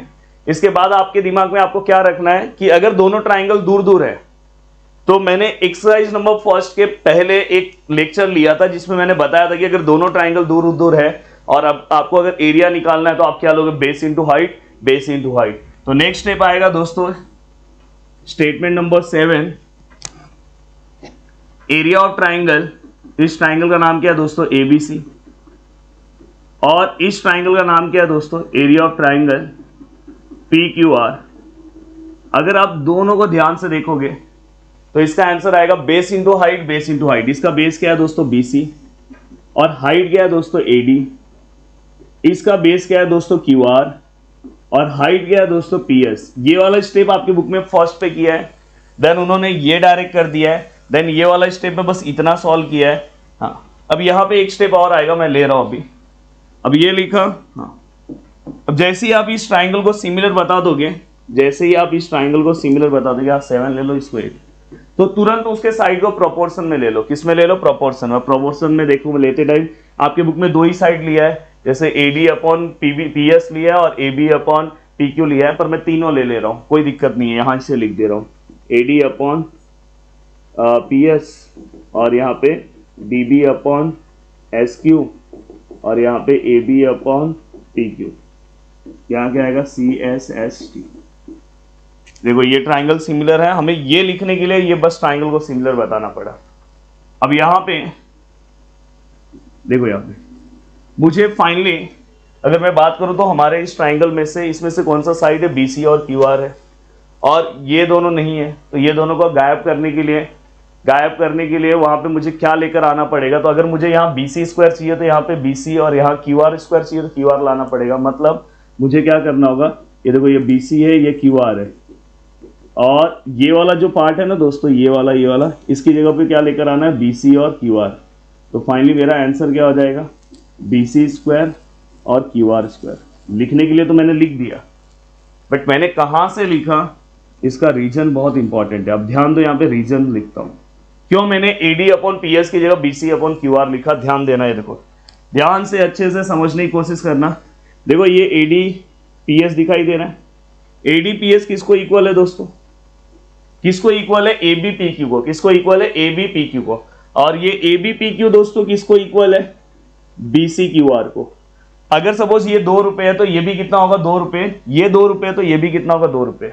तो फाइनली अगर ये एडीपीएस एबीपीक्यू को इक्वल है तो एबीपीक्यू किसको इक्वल है, बीसीक्यूआर को। तो मैं एबीपीक्यू के जगह पे बीसीक्यूआर लिख सकता हूं। अगर एबीपीक्यू के जगह पे बीसीक्यूआर लिख सकता हूं तो यहां पे बीसीक्यूआर आ जाएगा, मतलब मैं एडीपीएस की जगह पे भी दोस्तों बीसीक्यूआर लिख सकता हूं। अगर जिसको नहीं समझ में आ रहा होगा वो ये स्टेटमेंट नंबर 2, स्टेटमेंट नंबर 7 चुपचाप से रीजन में लिख दे, स्टेटमेंट नंबर 7, स्टेटमेंट नंबर 2। और डायरेक्ट यहाँ पे बस याद रखना कि यहाँ पे भाई स्क्वायर करना है, इसलिए एडीपीएस की जगह पे बीसीक्यूआर लिखना है, इसलिए हमने ऊपर का स्टेप अप्लाई किया। देखो ये देखो एडीपीएस एबीपीक्यू को इक्वल है, पर एबीपीक्यू किसको इक्वल है, बीसीक्यूआर, तो इसकी जगह पे मैं लिख सकता हूं ये। देन इसके बाद सिमिलरली आप क्या करोगे, एक आपने फाइंड आउट किया, रिमेनिंग 2 का भी लिख दो। यहां पे लिख दो area of triangle ABC upon area of triangle PQR. यहां पे देखो आपने बीसी का फाइंड आउट किया, फिर से अब सबका ऐसे ऐसे फाइंड आउट करने मत जाना, इतना ज्यादा मार्क्स नहीं देने वाले हो। अब डायरेक्ट आप यहाँ पे लिख दो सिमिलरली, यहाँ पे क्या आएगा ए बी स्क्वायर और यहाँ पे क्या आएगा दोस्तों पी क्यू स्क्वायर। और इसके बाद यहाँ पे क्या आएगा area of triangle A B C upon area of triangle P Q R. तो यहाँ पे क्या आएगा दोस्तों, ये भी हो गया। और लास्ट डायरेक्ट ये लिख दो, डायरेक्ट ये सिमिलरली, मतलब इसी तरह हम इसको भी फाइंड आउट कर सकते हैं, इसका मतलब ये। और फाइनली दोस्तों इसके बाद ये तीनों को एक साथ यहाँ पे लिख दो। तो इस तरह से आपका ये पूरा का पूरा थ्योरम हो गया। थ्योरम कैसे आपके दिमाग में रखना है, सबसे पहले गिवन दोनों ट्राइंगल सिमिलर है। दूसरा आपको क्या करना है, टू प्रूफ, भाई वहीं से देख के लिखना है। तीसरा कंस्ट्रक्शन आपको समझ में आए। एंड देन इसके बाद ये जो सॉल्यूशन है, हर थ्योरम में मैंने कुछ ना कुछ आपको ट्रिक दिया है। जैसे बीपीटी में क्या दिया है, कोई कमेंट करके बता सकता है तो बहुत अच्छी बात है। तो वैसे हर एक थ्योरम में कुछ ना कुछ मैंने आपको ट्रिक दिया। यहाँ पे मैंने क्या किया, गिवन से इतने पॉइंट्स लिखो, देन इसके बाद आप दोनों ट्राइंगल को सिमिलर बताओ, इतने पॉइंट्स हो गए, then base into height apply करो, तुरंत आंसर आता है। ऑलरेडी मैंने lesson number 1 and lesson number 2 बहुत अच्छे तरीके से कंप्लीट कर दिया है। और लेसन नंबर 1 एंड 2 में जितने भी थ्योरम्स थे सब कुछ मैंने कंप्लीट कर दिया है। और आने वाले टाइम में जैसे ही आपके यूनिट टेस्ट होंगे उसके पहले मैं आपको प्रॉब्लम सेट भी बना के पूरा का पूरा दे दूंगा। अब यहाँ पे मैं सर्कल लेसन स्टार्ट कर रहा हूँ, पर सर्कल लेसन में सबसे स्टार्टिंग में ही एक थ्योरम है, टेंजेंट सेगमेंट थ्योरम। इसके पहले एक और थ्योरम है जिसका नाम है टेंजेंट थ्योरम। टेंजेंट थ्योरम आज तक पूछा नहीं गया है, बट टेंजेंट सेगमेंट थ्योरम दोस्तों बहुत बार पूछा गया। और ये थ्योरम आपके बुक में फिलिंग द ब्लैंक्स टाइप में है, पर मैं इस थ्योरम को पूरे सिस्टमैटिक तरीके से सॉल्व कराऊंगा, बस फिलिंग द ब्लैंक्स टाइप में नहीं सॉल्व कराऊंगा, क्योंकि बोर्ड एग्जाम इसे डायरेक्ट भी आपको पूछ सकता है और पूछा भी है बोर्ड एग्जाम ने इसके पहले। तो चलो 1 बाय 1 इस थ्योरम को हम स्टार्ट करते हैं। अब देखो दोस्तों यहाँ पे क्या पूछा हुआ है, ध्यान से। The tangent segment drawn from external point to a circle are congruent. मतलब यहाँ पे क्या बोल रहे हैं कि एक सर्कल है, इतना तो समझ में आ रहा है मुझे। सपोज यहाँ पे एक सर्कल है, अब देखो यहाँ पे मैंने एक सर्कल बना दिया है। अब वो क्या बोल रही है, एक टेंजेंट है, चलो एक टेंजेंट भी बना दे रहा हूँ। कोई एक एक्सटर्नल पॉइंट है, सपोज ये एक्सटर्नल पॉइंट है, और इस एक्सटर्नल पॉइंट से टेंजेंट यहाँ पे ड्रॉ हो रहा है। देखो यहाँ पे एक टेंजेंट आ रहा है, और सेम यहाँ पे से यहां से भी टेंजेंट जा रहा है। अब यहाँ पे आपको दिख रहा होगा, चलो मैं इसे एरो दे दे रहा हूँ, इसे भी एरो दे दे रहा हूँ। यहाँ पे एक्सटर्नल पॉइंट को समझो मैंने P ले लिया, यहाँ पे A ले लिया, और यहाँ पे दोस्तों B ले लिया। अब जरूरी नहीं कि आपके बुक में जो नेमिंग हो वही मैं नेमिंग लूँ तो आपका आंसर राइट हो, ऐसा कुछ नहीं है। आप अपने अकॉर्डिंग कुछ भी ले सकते हो। अब देखो जो मैंने डायग्राम ड्रॉ किया, tangent segments drawn from external point. देखो मैंने सर्कल के बाहर एक पॉइंट लिया, उससे एक्सटर्नल पॉइंट, और वहां से टेंजेंट ड्रॉ कर रहा हूं। और कभी भी किसी भी एक्सटर्नल पॉइंट से 2 टेंजेंट सेगमेंट हम ड्रॉ कर सकते हैं। सर्कल आर कॉन्ग्रेंट, मतलब ये जो हमने टेंजेंट ड्रॉ किया ये क्या होना चाहिए, ये कैसा हमें प्रूफ करना है, कॉन्ग्रेंट प्रूफ करना है। और इसे ही हम क्या बोलेंगे दोस्तों, टेंजेंट सेगमेंट थ्योरम। अब देखो यहाँ पे दोस्तों सबसे पहले मैं गिवन में क्या लिखूंगा, जो चीज मुझे पता है। गिवन में क्या लिखूंगा दोस्तों, segment PA, segment PA and segment PB are tangent drawn from external point कौन सा पॉइंट है भाई, एक्सटर्नल पॉइंट कौन सा है? देखो segment P and segment PB are tangents drawn from external points. कौन से पॉइंट से ड्रॉ हुआ है? पी से। तो ये हमें पता चल गया कि ये हमारा क्या गिवन है। और भी अगर आपको लिखना है तो सपोज आपने centre of circle suppose O ले लिया तो आप लिख सकते हैं कि O is the centre of circle, ये भी आप लिख सकते हो। देन इसके बाद दोस्तों टू प्रूफ में क्या आएगा, क्योंकि थ्योरम में ये सब स्टेप लिखना होगा। और आपके एग्जाम में, बोर्ड एग्जाम में बस ये वाली जो ब्लैक वाली लाइन दिख रही है ये आ जाएगा और आगे लिखा होगा टू प्रूफ। तो आपको अपना थ्योरम उसी के अकॉर्डिंग लिखना है। अब देखो यहाँ पे टू प्रूफ हमें क्या लिखना है, क्या बोल रहे हैं कि टेंजेंट सेगमेंट अगर मैं कभी भी ड्रॉ कर रहा हूँ एक्सटर्नल पॉइंट से, अब देखो इसका यूज क्वेश्चन में भी होगा। यहाँ से अगर समझो मैंने कोई भी टेंजेंट सेगमेंट ड्रॉ किया इस एक्सटर्नल पॉइंट से, तो दोनों का लेंथ जो होगा दोस्तों, दोनों का जो वैल्यू होगा वो सेम होगा। सपोज अगर ये 5 सेंटीमीटर है तो ये भी 5, अगर समझो ये नहा के नहीं आ रहा तो ये भी नहा के नहीं आएगा, अगर समझो ये चाउमीन खा रहा है तो ये भी चाउमीन खाएगा, अगर समझो ये नाच रहा है तो ये भी नाचेगा, अगर समझो ये पार्ले जी खा रहा है तो ये भी पार्ले जी खाएगा। अगर सपोज ये सर्कल ऐसा है, टेंजेंट यहां से एक्सटर्नली ड्रॉ किया तो ये दोनों का भी लेंथ सेम होगा। अगर सपोज सर्कल ऐसा है और अगर सपोज ये ऐसा ड्रॉ किया गया तो दोनों का भी लेंथ सेम है। अगर सपोज सर्कल ऐसा है और ऐसा ड्रॉ किया गया तो ये दोनों का भी सेम है। तो आपको ये कॉन्सेप्ट समझना है। कभी भी अगर समझो मैंने ऐसा दोनों का सेम बताया टेंजेंट को, तुरंत वहां पे आपको बोलना है टेंजेंट सेगमेंट थ्योरम। और एक थ्योरम और मैं आपको यहीं पे एक्सप्लेन कर दे रहा हूँ इसी के अंदर, जिसके बारे में आपको थोड़ा बहुत, वैसे तो मैं अभी एक्सरसाइज चालू करूंगा तो वहां पे एक्सप्लेन करूंगा। सपोज ये सर्कल है और ये सर्कल का रेडियस है दोस्तों, और यहां से सपोज एक टेंजेंट पास हो रहा है, ये रेडियस है और यहां से टेंजेंट पास हो रहा है, तो यहाँ पे हमेशा एंगल दोस्तों 90 का बनता है और उस एंगल का हम रीजन लिखते हैं टेंजेंट थ्योरम। ये दोस्तों टेंजेंट सेगमेंट थ्योरम है, उसका रीजन क्या आएगा? Tangent theorem. कहीं पे भी अगर सर्कल पे कहीं पे भी रेडियस है, आपको पता है सेंटर से जो पॉइंट एंड तक जाता है उसको रेडियस बोलते हैं, और सपोज वहां पे टेंजेंट है तो वहां पे एंगल कितने का आएगा? 90 का, और उसे हम क्या बोलेंगे दोस्तों? टेंजेंट सेगमेंट, उसे हम क्या बोलेंगे दोस्तों? Tangent theorem. और टेंजेंट सेगमेंट थ्योरम अपना ये है। अब दोस्तों यहाँ पे टू प्रूफ में क्या आएगा? Tangent segment drawn from external point to the circle are congruent. ये लाइन भी आपको याद हो जाना चाहिए। मतलब पीए का जो वैल्यू है दोस्तों किसको इक्वल होगा? पीबी को। मतलब यहाँ पे segment PA which is congruent to segment PB, ये भी आपने लिख दिया। अब कंस्ट्रक्शन में क्या लिखेंगे दोस्तों? अब देखो यहाँ पे हमें कंस्ट्रक्शन भी, आपके बुक में ये फिलिंग द ब्लैंक्स टाइप में है दोस्तों, और बोर्ड एग्जाम ने 2 साल पहले इसे डायरेक्ट भी पूछा है। बस ऐसा लाइन दे दिया और बहुत सारे बच्चे फिलिंग द ब्लैंक्स टाइप में करके गए थे, हो गया कल्याण। तो इसलिए आपको बहुत अच्छे से चीज़ों को जो मैं बता रहा हूँ ध्यान से फोकस करके पढ़ना चाहिए। अब दोस्तों यहाँ पे आपको कंस्ट्रक्शन आप जब कर रहे हो तो कंस्ट्रक्शन में देखो मैं इसे ज्वाइन कर रहा हूँ, दूसरा मैं इसे ज्वाइन कर रहा हूँ, और तीसरा मैं दोस्तों इसे ज्वाइन कर रहा हूँ। इतना मस्त डायग्राम हो गया। तो मैं यहाँ पे मैं लिखूंगा ज्वाइन, इसे ज्वाइन करना है segment AO, segment OB and segment OP. आपने सभी को ज्वाइन कर दिया। देखो ओए, ओबी एंड ओपी। अब ये ज्वाइन करने के बाद अब हमें क्या करना है दोस्तों? प्रूफ पे आना है, इस पे आना है प्रूफ। और प्रूफ होने वाला है बहुत जोरदार। देखो अगर आपने बहुत अच्छे से इस थ्योरम को पहले से पढ़ा है, अगर आपने 9th क्लास में एक कॉन्सेप्ट पढ़ा होगा कि ट्राइंगल को किस तरह से कॉन्ग्रेंट बताते हैं, तो आपका आंसर तुरंत आ जाएगा। अब यहाँ पे इनडायरेक्टली मुझे इसको इक्वल बताना है, मतलब ऊपर वाला जो ट्राइंगल है, नीचे वाला जो ट्राइंगल है उसे कॉन्ग्रेंट बताना है। और किसी भी चीजों को अगर कॉन्ग्रेंट बताना तो 3 चीज की रिक्वायरमेंट होती है, या तो तीनों साइड ले लो, या तो तीनों एंगल ले लो, या तो देखो यहाँ मैं कॉन्ग्रेंट की बात कर रहा हूँ, सिमिलर होता तो 2 एंगल में भी काम हो जाता, या तो आप 2 साइड 1 एंगल ले लो, ऐसा कुछ आप कर सकते हो, 2 एंगल 1 साइड ले सकते हो, कुछ भी कर सकते हो। अब यहाँ पे आपको पता है कि यहाँ पे जो एंगल है वो दोस्तों कितने का आने वाला है? 90। यहाँ पे भी 90। अभी थोड़ी देर पहले ही मैंने आपको बताया टेंजेंट थ्योरम। देखो ये रेडियस है दोस्तों और ये टेंजेंट है, तो सबसे पहला वो मैं जोड़ी लिख दे रहा हूँ। तो फर्स्ट मैं यहाँ पे लिख दे रहा हूँ एंगल। इस एंगल का नाम क्या है दोस्तों? ओ ए बी।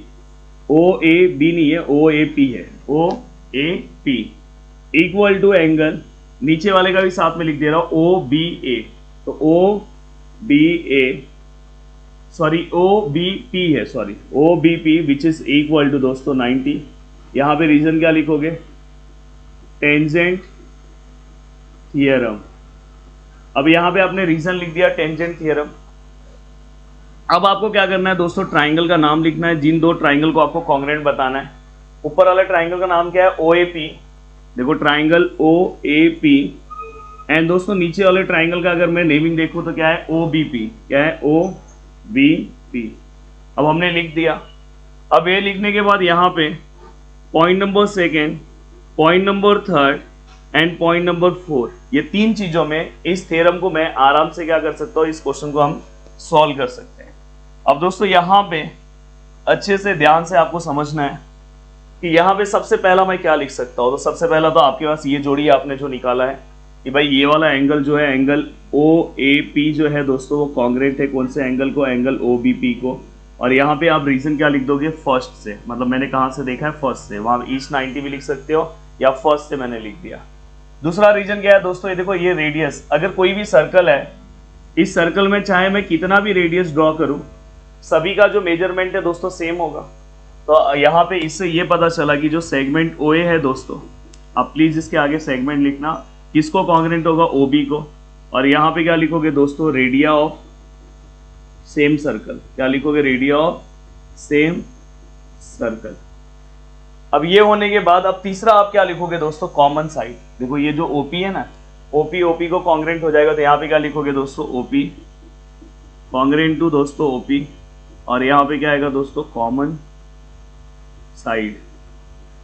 अब ये कॉमन साइड हो गया, तो नेक्स्ट स्टेप में क्या आएगा दोस्तों, अब ये 3 जोड़ी हमें मिल गई, तो डायरेक्ट आपका जो ट्राइंगल है, triangle O A P congruent to triangle O B P by, कौन सा टेस्ट आएगा दोस्तों, हमेशा याद रखना कभी भी किसी भी ट्राइंगल में अगर सपोज एक एंगल 90 का है और अगर मैंने इसके अपोजिट हाइपोटेन्यूज का यूज किया है, तो आप यहाँ पे बहुत सारे लोग यहाँ पे एस टेस्ट लिखेंगे, पर उनसे अच्छा है कि मैं यहाँ पे कौन सा टेस्ट सबसे सेफ से टेस्ट है दोस्तों, यहाँ पे अगर ये 90 है और अगर इसके सामने वाला साइड हाइपोटेन्यूज का मैंने यूज किया है, मैंने हाइपोटेन्यूज का यूज किया है कॉमन साइड में और 90 का भी यूज किया है, तो मैं इसका रीजन क्या लिखूंगा, हाइपोटेन्यूज साइड टेस्ट। क्या लिखूंगा, हाइपोटेन्यूज, ये हमने 8th क्लास में पढ़ा है, हाइपोटेन्यूज साइड टेस्ट, ये भी हो गया। अब ये हाइपोटेन्यूज साइड टेस्ट हो गया दोस्तों। अब इसके बाद मेरे पास फुल पावर है, अगर मेरा ट्राइंगल अगर कॉन्ग्रेंट हो गया तो मेरे पास इतना पावर है कि मैं इसके किसी भी साइड्स को किसी भी साइड से कॉन्ग्रेंट बता सकता हूँ, किसी भी एंगल को किसी भी एंगल को। पर अपने को क्या चाहिए, P A equal to P B चाहिए ना, तो मैं बता सकता हूँ ऊपर वाले ट्राइंगल का जो पी ए है, ऊपर वाले ट्राइंगल का जो पी ए है दोस्तों, वो कॉन्ग्रेंट हो जाएगा, किससे कॉन्ग्रेंट हो जाएगा दोस्तों, नीचे वाले ट्राइंगल के पी बी से। बस यहाँ पे एक रीजन बहुत ज़्यादा मायने रखता है, करस्पॉन्डिंग, ये क्या है दोस्तों, साइड है, करस्पॉन्डिंग साइड ऑफ कौन सा ट्राइंगल है दोस्तों, कॉन्ग्रेंट ट्राइंगल। अभी तक आप लिखते आ रहे थे सिमिलर ट्राइंगल, तो इसलिए सी एस टी आपके दिमाग में होगा। बस एक ऐसा थ्योरम है जहां पे corresponding side of congruent triangle use होता है। और इसी के साथ अपना टेंजेंट सेगमेंट थ्योरम बहुत अच्छे तरीके से हमने सॉल्व कर दिया है। प्लीज फटाफट इसे आज प्रैक्टिस कर लो, और जिससे आपका ये वाला भी पार्ट बहुत अच्छे तरीके से हो जाएगा। आज हम सर्कल के अंदर थ्योरम ऑफ साइक्लिक क्वाड्रिलेटरल देखने वाले हैं दोस्तों। बोर्ड एग्जाम में लगातार ये थ्योरम पूछा जा रहा है, पिछले साल भी ये थ्योरम पूछा गया था, तो बहुत ही इंपॉर्टेंट थ्योरम है। और हो सकता है कि ये थ्योरम आपको 4 मार्क्स के क्वेश्चन में भी आपको पूछा जा सके, या तो 3 मार्क्स के क्वेश्चन में पूछा जा सके, या तो एक्टिविटी के अकॉर्डिंग क्वेश्चन में आपको पूछा जा सके। तो मैं यहाँ पे हर एक तरह से आपकी तैयारी कराने वाला हूं। अगर आप नीचे कमेंट करोगे कि सर आप please very very important theorems जो हमारे एग्जाम में आ सकते हैं 10th के, प्लीज आप बता सकते हो क्या, तो आप नीचे कमेंट करो, तो जरूर मैं उसके ऊपर भी एक वीडियो बनाऊंगा। अब दोस्तों मैं यहाँ पे जो थियरम लेकर आया हूँ, फिलिंग द ब्लैंक्स की तरह लेकर आया हूं, पर board exam filling the blanks की तरह बहुत ही कम चांस है पूछने का, क्योंकि पिछले साल भी बोर्ड एग्जाम्स ने ये थ्योरम पूछा था। डायरेक्ट ये आपको जिस तरह से क्वेश्चन पूछा जाता है उस तरह से आपको ये लाइन दिया जाता है, opposite angle of a cyclic quadrilateral are supplementary, prove that, ऐसा लिखा होगा। आपको तुरंत समझना है कि ये थ्योरम है, और थ्योरम के अकॉर्डिंग आपको क्वेश्चन को क्या करना है, सॉल्व करना है। तो मैं यहाँ पे थ्योरम भी आपको सॉल्व करा दे रहा हूँ एंड फिलिंग द ब्लैंक्स भी फिलअप करा दे रहा हूँ, तो आपका टेंशन ही नहीं खत्म। तो मैं थ्योरम के अकॉर्डिंग क्वेश्चन को सॉल्व करने की कोशिश करूंगा। अब देखो यहाँ पे सबसे पहले आपको लाइन क्या आएगा दोस्तों, उस लाइन का मतलब समझ लो कि opposite angle of a cyclic quadrilateral are supplementary. अब देखो मैं यहाँ पे एक सर्कल ले रहा हूं, अब यहाँ पे उसके अंदर मैं एक क्वाड्रिलेटरल ड्रॉ कर रहा हूं। अब देखो क्वाड्रिलेटरल अगर मुझे ड्रॉ करना है उसके अंदर, तो मैं ड्रॉ कर रहा हूं, ये देखो यहाँ पे। और मैं क्वाड्रिलेटरल कैसे भी ड्रॉ कर सकता हूं, जरूरी नहीं कि मेरे बुक में जैसा डायग्राम दिया है सेम मुझे ड्रॉ करना है, ऐसा कुछ नहीं है। कॉर्डिलेटरल मतलब क्या होते हैं, जिनके 4 साइड्स है उसे हम कॉर्डिलेटरल बोलते हैं। तो दोस्तों अगर ये कोई भी कॉर्डिलेटरल है और उसके वर्टाइसिस से अगर कोई भी सर्कल पास हो रहा है तो उसे हम बोलेंगे साइक्लिक कॉर्डिलेटरल। और साइक्लिक कॉर्डिलेटरल का एक जो प्रॉपर्टी है, opposite angle of a cyclic quadrilateral are supplementary. Opposite angle मतलब क्या होता है दोस्तों, सपोज ये इसका क्या है, अपोजिट एंगल, सामने सामने के एंगल, मतलब मेरे सामने जो है, जैसे आप मेरे सामने हो तो आप क्या हो, आप मेरे क्या रहोगे, अपोजिट एंगल। तो opposite angle of a cyclic quadrilateral are supplementary. Suppose मैं यहाँ पे एंगल ए ले रहा हूं, यहाँ पे बी ले रहा हूं, यहाँ पे सी ले रहा हूं, यहाँ पे डी ले रहा हूं। अब दोस्तों हमने डायग्राम बना दिया, क्योंकि थ्योरम के अंदर आपको बस लाइन दिया होगा, वो लाइन आपको पता होना चाहिए, और वो लाइन आपको इसलिए याद होना चाहिए क्योंकि बहुत सारे थ्योरम के लाइंस में आपको मना करता हूं याद करने के लिए, पर इसके याद कर लो, कहीं कहीं पे हमें रीजंस लिखने होंगे, इससे रिलेटेड क्वेश्चन आएंगे। तो opposite angle of a cyclic quadrilateral are supplementary. अब दोस्तों सबसे पहले हम क्या लिखेंगे, गिवन। अब यहाँ पे थ्योरम में सबसे पहला स्टेप क्या आता है, गिवन, क्योंकि बोर्ड एग्जाम आपको डायरेक्ट लाइन देगा तो आपको वो भी सॉल्व करने आना चाहिए, कि फिलिंग द ब्लैंक्स फिलअप करने आ रहा है मेरे को पता है, पर ये वाला भी आपको पता होना चाहिए। तो यहाँ पे आप क्या लिखोगे, quadrilateral A B C D is a cyclic. हमें पता चल गया कि quadrilateral A B C D क्या है, साइक्लिक है। देन उसके बाद थ्योरम में सेकंड स्टेप क्या आता है, क्या बात है, सभी लोग सही बता रहे हैं, टू प्रूफ। टू प्रूफ वही है दोस्तों, opposite angle of a cyclic quadrilateral are supplementary. Means angle, अगर समझो मैं बी ले रहा हूं, बी का अपोजिट एंगल कौन सा है दोस्तों, डी है, तो angle B plus angle D which is equal to 180। Supplementary मतलब उनका प्लस 180 आना चाहिए। वैसे सेम एंगल ए का पार्टनर कौन है दोस्तों, एंगल सी इक्वल टू 180।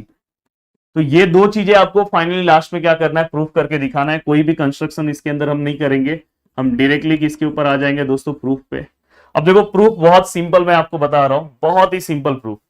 देखो मैंने इसके पहले वाले लेक्चर्स में भी शायद आपको बताया था, कभी भी कोई भी एंगल, या तो मैं आगे अभी एक्सरसाइज सॉल्व करूंगा तो बताऊंगा, कभी भी कोई भी एंगल अगर सर्कल को एंड तक टच कर रहा है, एंड तक अगर टच कर रहा है, तो यहां पे ये वाला जो एंगल है, ये वाला जो एंगल है, जिस एंगल का नाम क्या है, ए बी सी, ये हमेशा ये सामने वाला जो आर्क है दोस्तों, जो इसका आर्क है, इस आर्क का क्या होगा, जैसे ये एंगल है तो इसके अंदर जो भी आर्क आ रहा है उस आर्क का क्या होगा, वो हाफ होगा। और उसका रीजन क्या होता है, इंस्क्राइब एंगल थ्योरम। अगर सपोज ये एंगल इस तरह से टच है सर्कल को तो भी चलेगा, तो ये वाले आर्क का। अगर सपोज ये एंगल इस तरह से सर्कल को टच है तो भी चलेगा, बट अगर सपोज ये एंगल ऐसा है तो नहीं चलेगा। सर्कल को एंड तक क्या होना चाहिए दोस्तों, टच होना चाहिए, तो ही आप इंस्क्राइब एंगल थ्योरम अप्लाई कर सकते हो। तो देखते हैं यहाँ पे हमारा जो एंगल है, सपोज मैं एंगल कौन सा ले रहा हूं, सबसे पहले मैं एंगल बी ले रहा हूं, या तो एंगल ए भी आप ले सकते हो, कोई दिक्कत नहीं है। अगर सपोज मैंने एंगल ए लिया, चलो फिलिंग द ब्लैंक्स में उन्होंने क्या लिया है वो हम देख लेते हैं, तो अपना सही रहेगा। तो उन्होंने डी वाला एंगल लिया है, मतलब डी और बी के अकॉर्डिंग उन्होंने सॉल्व किया होगा, तो अपने लिए भी दिक्कत नहीं है, तो हम भी डी और बी वाला ही ले लेते हैं, पहला यही जोड़ी ले लेते हैं जो उन्होंने लिया है। तो अगर सपोज मैं ये एंगल ले रहा हूं, ये एंगल, तो ध्यान से देखना, देखो ये सर्कल है, ये एंगल का नाम क्या है दोस्तों, ए बी सी, ये देखो ये जो एंगल है, और ये एंगल देखो मैं यहां पे लिख रहा हूं, angle A B C which is equal to half of measure of arc. क्या आएगा बता सकता है कोई, इसके सामने वाला आर्क देखो दोस्तों, ये देखो इसके सामने आर्क, ये देखो आप कलर दूसरा लेता हूं तो आप बता दोगे, देखो इसके सामने ये आर्क है, या तो इसका एंड पॉइंट देखो ए और सी है, तो जो भी आर्क आएगा तो इसके अकॉर्डिंग यहाँ पे ए है, अगर देखो यहाँ पे एक और पॉइंट इनको मिल गया डी, तो मतलब इस आर्क का नाम क्या आएगा, ए डी सी। तो यहाँ पे क्या आएगा, measure of arc A D C. और यहाँ पे आप रीजन क्या डालोगे दोस्तों, रीजन आप डालोगे बाय इंस्क्राइब एंगल थियरम। और आज वैसे भी इंडिपेंडेंस डे है तो बहुत ही इंजॉय कर रहे हो, पर साथ में लेक्चर्स भी मैं रिकॉर्ड किया ऑलरेडी, मैंने इंजीनियरिंग के 2 लेक्चर्स रिकॉर्ड किए, बड़े लेक्चर्स, पर सोचा कि 10th वालों के लिए भी कुछ ना कुछ कर दूं, तो इसलिए मैंने बोला कि आज बना ही देता हूं ये भी लेक्चर। तो इंस्क्राइब एंगल थ्योरम हो गया दोस्तों। अब देखो ये वाला एंगल लिया, इसका पार्टनर कौन है दोस्तों, देखो एंगल बी के साथ पार्टनर कौन है, डी। अगर मैं ये एंगल ले रहा हूं, दूसरा एंगल ए डी सी, तो यहाँ पे क्या होगा, half of measure of arc. देखो अब अगर समझो मैंने ये एंगल लिया, क्या नाम है यहाँ पे, ए डी सी, तो इसके सामने देखो कौन सा आर्क है, इसके सामने अगर आप देखोगे तो कौन सा आर्क है दोस्तों, ए बी सी। कौन सा आर्क है, ए बी सी। तो यहाँ पे क्या आएगा, measure of arc A B C. दोनों का ही रीजन, आप टीचर बन जाओ, टीचर जैसे एक ही साथ साइन करती है वैसे आपने दे दिया दोनों का रीजन एक ही साथ बाय इंस्क्राइब एंगल थ्योरम। अब दोस्तों अगर आप अपने प्रूफ में ही देखोगे तो आपको दिखाई दे रहा है कि ये जो एंगल बी है और ये जो एंगल डी है दोनों को यहाँ पे प्लस किया है, तो हमें समझ में आ रहा है कि हमें दोनों को प्लस करना है। तो A B C plus angle A D C which is equal to half of measure of arc A D C plus half of measure of arc कौन सा आएगा दोस्तों, ए बी सी। तो यहाँ पे हमने लिखा कि ऐड, किसको ऐड कर रहा हूं दोस्तों, फर्स्ट एंड सेकंड को। तो चाहिए तो यहाँ पे आप नंबर दे दो, इसे मैं फर्स्ट ले ले रहा हूँ, इसे हम क्या ले ले रहे हैं, सेकंड। तो हमने फर्स्ट और सेकंड को ऐड किया, और ऐड कैसे करते हैं, इक्वल के इधर वाला पार्ट ये ऐड हो जाएगा और इक्वल के उधर वाला भी पार्ट ऐड हो जाएगा। अब जैसे ये ऐड हो गया, अब ऐड होने के बाद दोस्तों अगर आप देखोगे तो ये इसका बाउंड्री पॉइंट है, दोनों में देखोगे तो हाफ हाफ है, तो हाफ बाहर ले लोगे। तो दोस्तों हाफ बाहर लिया तो अंदर क्या है, measure of arc A D C plus यहां से हाफ बाहर गया तो यहां पे क्या बचा, measure of arc A B C. अब यहां पे ये होने के बाद दोस्तों ये हाफ, हाँ अब देखो ए डी सी, ध्यान से देखना, देखो ए डी सी दूसरे कलर से बता रहा हूं, हाँ ए डी सी, ए कहाँ है, ए है, देखो डी है, सॉरी ए डी सी मतलब ये, और यहाँ पे कौन सा है, ए बी सी है, देखो ए बी सी ये। अगर मैं दोनों को एक साथ मिलाऊं तो कंप्लीट सर्कल बन जा रहा है। तो और कंप्लीट सर्कल का प्लस कितना होता है आपको पता है, 360 होता है। तो यहाँ पे आप रीजन दोगे कि arc A D C and arc A B C form complete circle,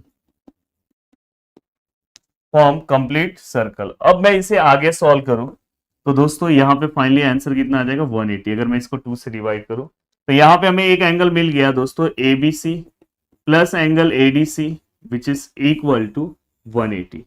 अब दोस्तों ये हमें मिलने के बाद सिमिलरली हम ये एंगल क्या कर सकते हैं, फाइंड आउट कर सकते हैं। मतलब इसके आगे आप लिख सकते हो कि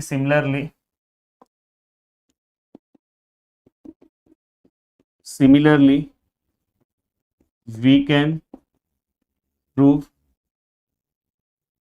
angle A plus angle C which is equal to 180। तो similarly we can prove angle A plus angle C which is equal to 180। तो इस तरह से ये पूरा का पूरा आपका थ्योरम दोस्तों क्या हो गया, सॉल्व हो गया।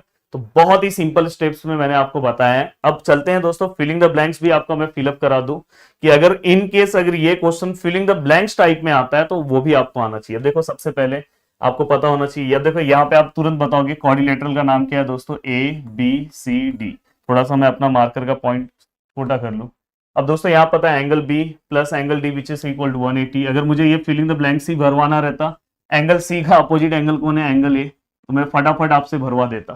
पर मुझे पता है कि ये क्वेश्चन उस तरह से ही पूछा जा सकता है। अब देखो यहाँ पे आर्क, देखो ये बस अभी वो मत पढ़ो, बाद में बता रहा हूँ। Arc ADC, sorry angle ADC, angle ADC के सामने कौन सा आर्क है, एबीसी। तो यहाँ पे क्या आएगा, measure of arc A B C.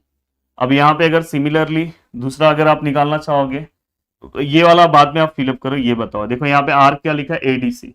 Arc कौन सा है, ए डी सी। अगर ये आर्क है मतलब एंगल ये, तो एंगल का नाम क्या आएगा, एंगल ए बी सी। अब एंगल ए बी सी हो गया। बाद में फाइनली हम क्या करेंगे, एडीसी और एंगल ए बी सी को क्या करेंगे, प्लस। ये देखो दोनों स्टेप को प्लस किया। ये half of measure of arc, यहाँ पे क्या आएगा, ए बी सी, और यहाँ पे एडीसी है। बाद में हाफ कॉमन आया, जैसे मैंने सम में सॉल्व किया, यहाँ पे भी ए बी सी, ध्यान देना अच्छे से। देन दोस्तों यहाँ पे ये दोनों का प्लस, देखो यहाँ पे लिखा है ना, कंस्टिट्यूट अ कंप्लीट सर्कल, मतलब ये दोनों मिला के कंप्लीट सर्कल फॉर्म हो रहे हैं।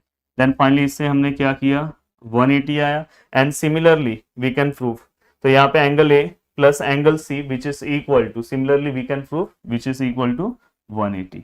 अब दोस्तों यहाँ पे एक फिलिंग द ब्लैंक्स बचा है, मैं आपको बता रहा हूँ। देखो यहाँ पे आर्क, यहाँ पे अगर लिखा है intercepted by the inscribe angle लिखा है, तो दोस्तों यहाँ पे इंटरसेप्टेड बाय आर्क लिखा है, तो आर्क लिखा है तो यहाँ पे क्या आएगा दोस्तों, एंगल आएगा। तो एंगल इसमें आर्क अगर वहां लिखा है तो एंगल कौन सा बचा, ABC। तो ये, और अपने बोर्ड एग्जाम में अगर ये वाला लाइन नहीं लिखोगे चलेगा, क्योंकि उसकी जगह पे मैं थियरम्स लिख रहा हूँ, वहां पे मैं रीजंस लिख रहा हूँ। देखो बाय इंस्क्राइब एंगल थ्योरम, तो भी चलेगा। तो पर बोर्ड एग्जाम में अगर आपको स्ट्रेट फॉरवर्ड लाइन दिया तो ऐसा प्रूफ करना है, और अगर फिलिंग द ब्लैंक्स टाइप में बोला तो इस तरह से फिलअप करके आपको पूरा का पूरा फिर से लिखना है। तो दोनों तरीका मैंने बता दिया। उम्मीद कर रहा हूं कि आपको बहुत अच्छे से समझ में आया होगा। दोस्तों आपने अभी तक पूरे के पूरे थ्योरम्स तो देख लिए होंगे। मैं आपको इन शॉर्ट फिर से एक बार सभी चीजें आपके दिमाग में बिठा देना चाहता हूं कि दोस्तों 10 बार में से 8 बार हमेशा ये तो फिक्स है कि जितने अभी तक आपने थ्योरम्स देखे हैं, और एक आध थ्योरम अभी और बता रहा हूं, बस उसमें से ही थ्योरम आपको पूछे जाते हैं। बट पिछले बार भी एग्जाम में देखा गया कि ऐसा थ्योरम पूछा गया था जो उसके पहले कभी पूछा नहीं गया है।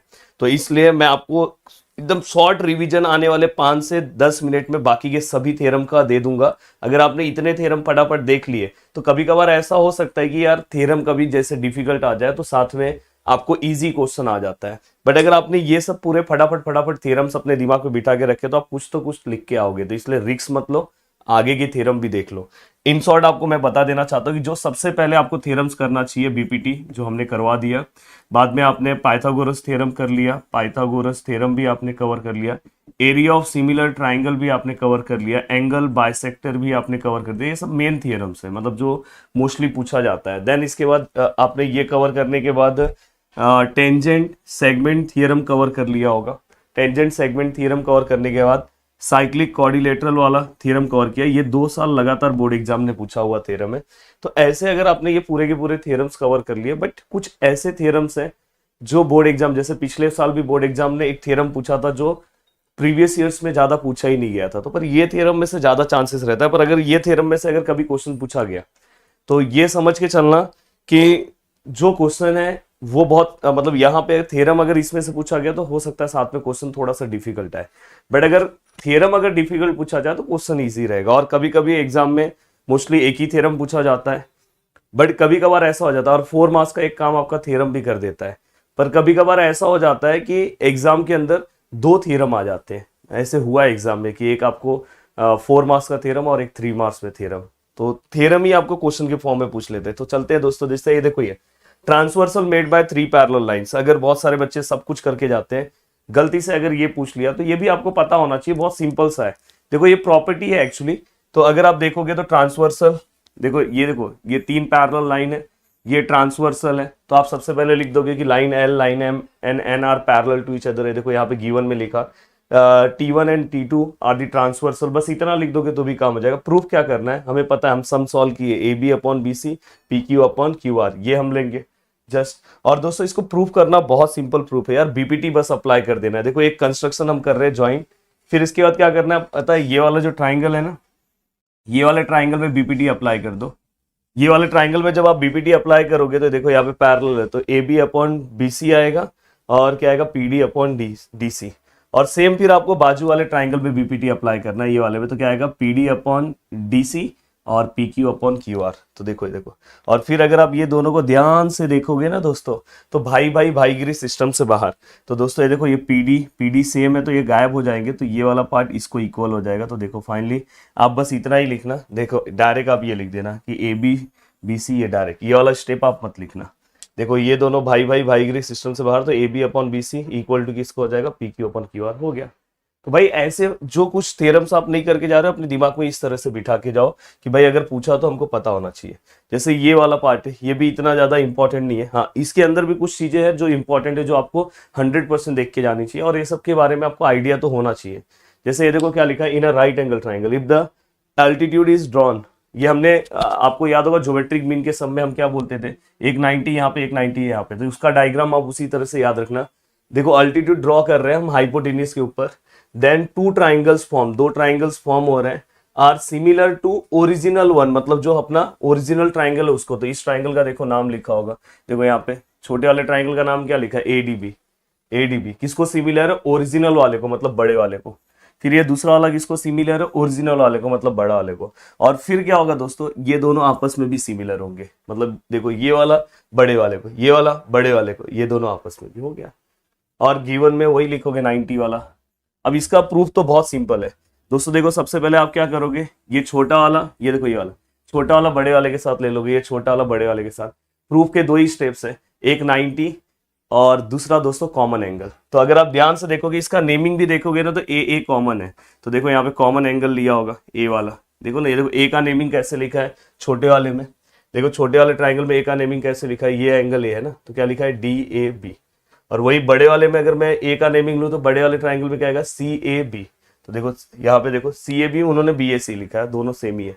और दूसरा क्या है ईच 90। भाई ये देखो यहाँ पे बड़े वाले, ये देखो छोटे वाले में भी 90 है, बड़े वाले में 90, तो ये दोनों भी है, तो ये दोनों सिमिलर हो गया ए टेस्ट से। सेम वैसे ही आपका अगर ये ले रहे हो, देखो ये वाला सेकेंड वाला ले रहे हो बड़े वाले से, तो सेम रूल, कॉमन एंगल कौन सा कॉमन हिस्से में आएगा C, देखो बीच में C होगा। और दूसरा कौन सा आएगा 90 का एंगल, तो 90 का। तो ये सब देख के जाना चाहिए कि कभी कभार कहीं पे भी 100% अपनी ओर से तैयारी होना चाहिए दोस्तों। आप तो नीचे कमेंट की बरसात कर दो। अब देखो ये दोनों भी सिमिलर हो गए। अब भाई अगर ये वाला इसको सिमिलर हो गया तो वही भाई भाई भाईगिरी वाला कॉन्सेप्ट अप्लाई कर दो, अपने आप आपको आगे का मिल जाएगा। देखो ये वाला और ये वाला, तो अगर आप देखोगे तो दोनों में रिपीटेड कौन सा है ABC, तो ABC को गायब कर दो, तो मतलब ये वाला इसको अपने आप सिमिलर हो जाएगा। तो नेक्स्ट स्टेप में देखो यहाँ पे नीचे लिखा होगा, दिखाई दे रहा आपको, और इसलिए और डायरेक्ट हम बोल सकते हैं कि तीनों ट्राइंगल एक दूसरे को सिमिलर है।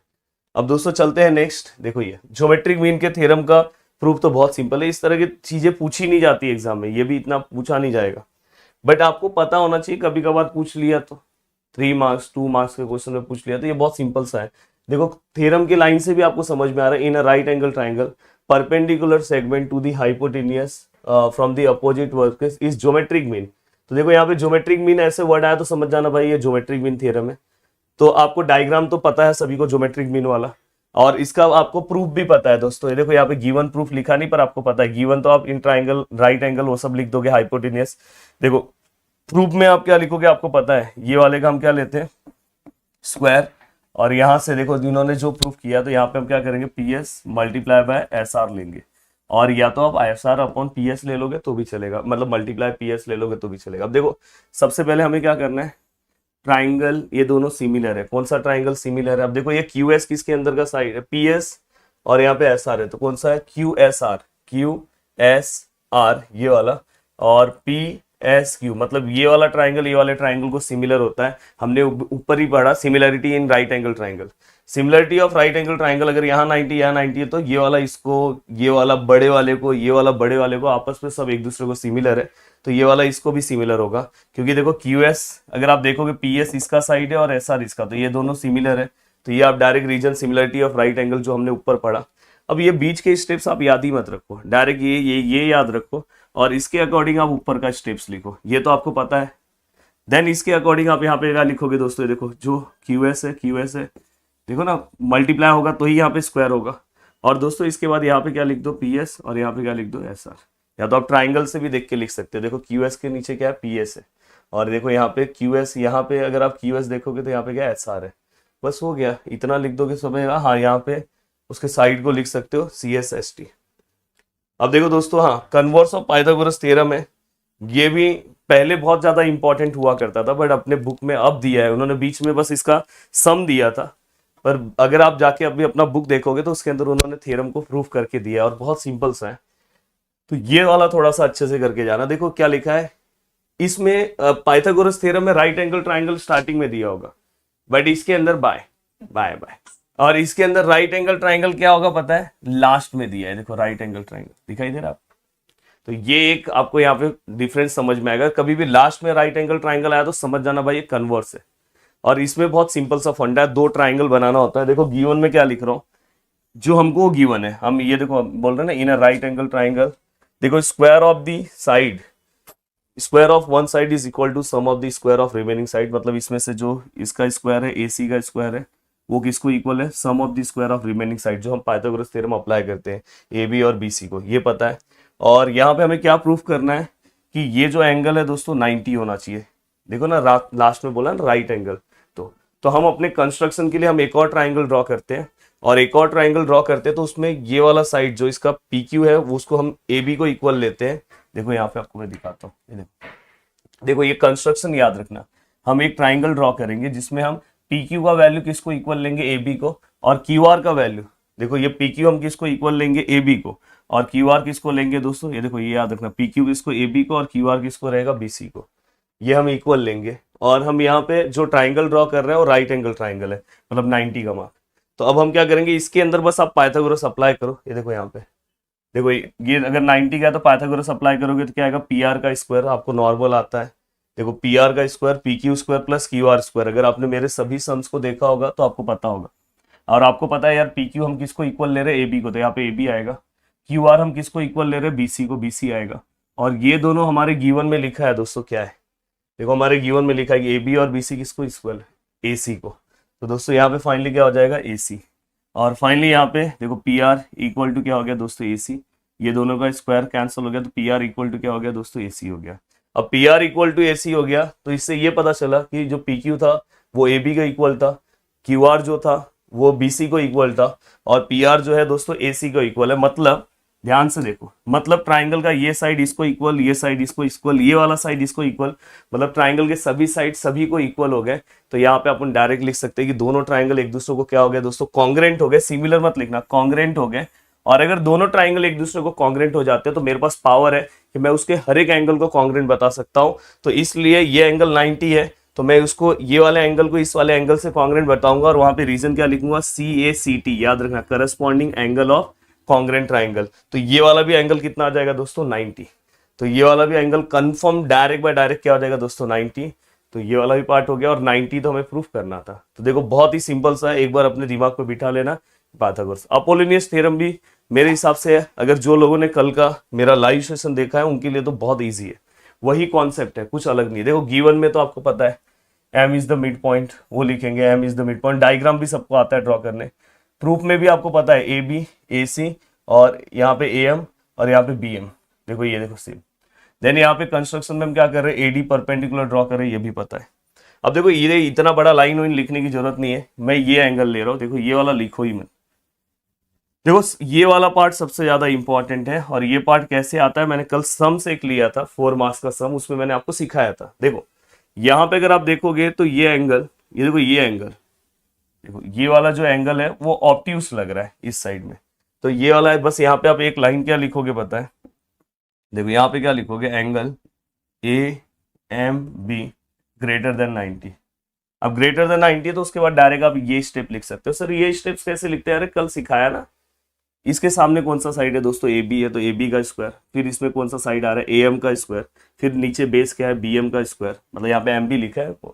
और मैंने क्या बोला कि जब भी ऑब्ट्यूस एंगल आता है ग्रेटर देन 90 तो अपन प्लस लेते, तो यहाँ पे देखो प्लस है। और मैंने क्या बोला है कि टू इंटू फिर बेस लेंगे, बेस ट्राइंगल का क्या है दोस्तों, बी एम है, और बाद में इंटू एक्स्ट्रा पार्ट क्या है दोस्तों, एम डी, तो एम डी लिया, हो गया। और सेम अभी हम क्या करेंगे दोस्तों, ये देखो सेम टू सेम अभी हम क्या करेंगे, ये वाला लेंगे।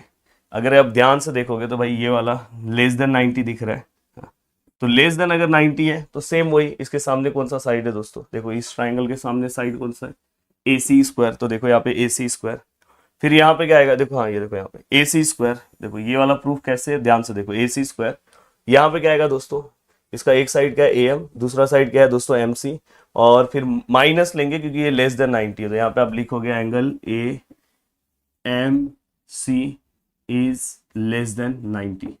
अब यहाँ पे अगर आप ध्यान से देखोगे तो हम बेस लेंगे, बेस क्या है, MC है, और इंटू एक्स्ट्रा पार्ट में क्या लेता हूँ, MD हमेशा। देखो यहाँ पे हमने ये भी लिख दिया। और अब ये दोनों को अगर आप ध्यान से देखोगे तो ये अगर मिड पॉइंट है तो ये दोनों का वैल्यू सेम होगा, मतलब BM जो है दोस्तों किसको इक्वल होगा, MC को। तो जहां जहां पे BM है MC है, अब देखो दोस्तों अगर मुझे अपोलोनियस चाहिए तो मतलब ये दोनों को ऐड करना है। हाँ, देखो AB और AC हमने ऐड कर दिया।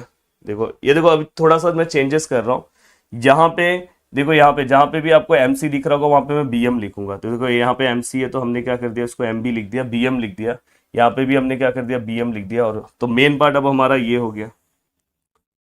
अब बस आप ये दोनों को ऐड कर दो, देखो AB और AC, थोड़ा सा दिखने में दिक्कत होगा, हाँ देखो ये देखो दोनों को ऐड किया, AB और AC, तो देखो AB और AC स्क्वायर।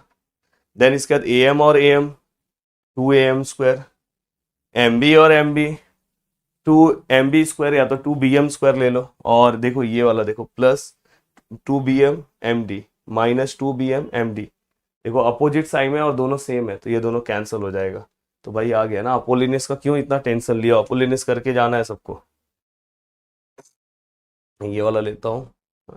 देखो पिछले बार बोर्ड एग्जाम ने यही पूछा था और भाई ये इतना सिंपल था, बहुत सारे बच्चों ने इसको बहुत लाइटली लिया इस थ्योरम को। तो मैं ये बोलना चाहता हूँ कि इतना लाइटली मत लो। देखो क्या बोला है अब इसमें ना सर, हमको इसमें दो थ्योरम है, हमको समझ में नहीं आता सर कब क्या ले। देखो chord corresponding to congruent arc of a circle, क्या लिखा है, chord corresponding to congruent arc of a circle are congruent. देखो सबसे पहले आप बीच में देखा करो, मतलब ये गिवन है और जो लास्ट में है ना वो आपको प्रूफ करना है कॉन्ग्रेंट। देखो आप देखो कॉन्ग्रेंट आर्क, मतलब यहाँ पे आर्क जो है कॉन्ग्रेंट है, आर्क कॉन्ग्रेंट है, मतलब ये डायग्राम ऐसे बना दो, मतलब ये देखो ये जो आर्क है, ये वाले आर्क को कॉन्ग्रेंट हमें क्या करना है, दिया हुआ है। तो देखो यहाँ पे ए सी है और यहाँ पे क्या है दोस्तों, डी ई, या तो देखो देखो अगर आप ध्यान से देखोगे तो देखो देखो देखो गिवन में देखो क्या लिखा है, ए पी सी आर्क है और यहाँ पे क्या है दोस्तों, डी क्यू ई आर्क। देखो ये गिवन है, तो जो बीच में रहेगा वो आपका गिवन है। अब वो बीच वाले को मत पढ़ो और बाकी वाले पार्ट को पढ़ो, तो आपको पता चल जाएगा क्या प्रूफ करना है। The chord of the corresponding of a circle are congruent, मतलब कॉर्ड कॉन्ग्रेंट हमें प्रूफ करना है, तो कॉर्ड इसको बोलते हैं ना भाई। तो देखो अब और आपको ये फिलिंग द ब्लैंक्स फिलअप करने के लिए नहीं आएगा, पूरा खुद से लिखना रहेगा और बहुत सिंपल है। देखो अब देखो कॉर्ड हमने लिख दिया। अब आप बस क्या करो पता है, ये ट्राइंगल इस ट्राइंगल से बस आपको कॉन्ग्रेंट बताने आना चाहिए। कॉन्ग्रेंट बताने के लिए तीन चीजों की रिक्वायरमेंट होती है। देखो ये वाला इस वाले को कॉन्ग्रेंट है, क्यों, रेडियो ऑफ सेम सर्कल, देखो नहीं देखो पहला। फिर ये वाला इस वाले को कॉन्ग्रेंट है, दूसरी जोड़ी मिल गई। और दोस्तों ये तीसरा वाला एंगल इस एंगल को कॉन्ग्रेंट है, क्योंकि हमें आर्क सेम दिया है। अगर आर्क सेम दिया है तो उसके करस्पॉन्डिंग सेंट्रल एंगल भी सेम होगा, तो तीसरा हमारा एंगल भी क्या होगा दोस्तों, सेम होगा, क्योंकि आर्क जो है वो सेम है, कॉन्ग्रेंट है, तो ये एंगल भी क्या होगा दोस्तों, सेम होगा। अब तीन जोड़ी हमें मिल गई, हमारा ट्राइंगल क्या होगा, कॉन्ग्रेंट हो गया बाय एस टेस्ट। तो अब हमारे पास परमिशन है कि हम कुछ भी कर सकते हैं। हमें क्या करना है, इस ट्राइंगल के, अब मैं साइड को इक्वल बताऊं या एंगल को, तो मुझे साइड को बताना। तो मैं बोल सकता हूँ कि ए सी जो कॉन्ग्रेंट है वो ईडी को कॉन्ग्रेंट है या डी को कॉन्ग्रेंट है, और बस यहाँ पे लिखना corresponding side of congruent triangle. हो गया, 1 मिनट में खत्म। अब देखो एक और इसमें का है, अब इसमें का प्रूफ हमारे बुक में नहीं दिया है, पर मैं आपको समझा दे रहा हूँ कि आपको कोई प्रूफ एक्स्ट्रा करने की जरूरत नहीं है, बस समझ के ले लो। देखो यहाँ पे सबसे पहले ये आपको समझ में आ रहा है कॉन्ग्रेंट कॉर्ड, मतलब क्वेश्चन में गिवन क्या होगा, कॉर्ड कॉन्ग्रेंट है, मतलब ये इसको इक्वल है, ये आपको गिवन समझ में आ रहा है। प्रूफ क्या होगा, करस्पॉन्डिंग आर्क आर कॉन्ग्रेंट, मतलब हमें आर्क अब क्या करना है, प्रूफ करना है। देखो ये सेम, बस आधे आप बहुत सारे लोगों को ये नहीं समझ में आता गिवन और प्रूफ। आगे क्या करना है, ये दोनों ट्राइंगल को कॉन्ग्रेंट प्रूफ करना है, कर दो भाई। देखो ये वाला इस वाले को इक्वल हो गया, रेडियो ऑफ सेम सर्कल, ये वाला इस वाले को रेडियो ऑफ सेम सर्कल, और इसके अंदर गिवन में कॉर्ड भी गिवन दिया है दोस्तों, तो एक और साइड हमें दिया ही हुआ है, तो ये वाला इसको हो गया। और हमारा ट्राइंगल इस बार एस एस एस टेस्ट से क्या हो जाएगा, कॉन्ग्रेंट। हमें क्या चाहिए दोस्तों, आर्क ना, तो पहले आप ये एंगल को इस एंगल से कॉन्ग्रेंट बता दो। और मैंने बोला जब ट्राइंगल अगर एक दूसरे को कॉन्ग्रेंट है तो कौन सा भी एंगल कॉन्ग्रेंट हो जाएगा, तो ये इस एंगल को हो गया। और अगर ये दोनों एंगल कॉन्ग्रेंट है तो इसके करस्पॉन्डिंग आर्क भी एक दूसरे को कॉन्ग्रेंट होंगे, तो ये दोनों आर्क भी क्या हो जाएगा, कॉन्ग्रेंट। हो गया, खत्म प्रूफ। तो भाई ये देख के जाना अच्छे से। हाँ, अब देखो ये छोटे मोटे थियरम्स हैं, मोस्टली इसके ऊपर क्वेश्चंस आते हैं, बस आपको पता होना चाहिए यार कैसे सम सॉल्व करते हैं, इनकेस कभी पूछ ले। देखो यहाँ पे two chords of a circle intersect in the interior of circle, दो कॉर्ड्स अंदर इंटरसेक्ट कर रहे हैं, the product of length of two segment of each chord is equal to the product of length of other segment. तो दोस्तों आपको पता है ए इंटू ई बी आएगा और सी इंटू ई डी। आपने सम तो सॉल्व किया, तो ये तो आपको टू प्रूफ का तो कोई दिक्कत नहीं।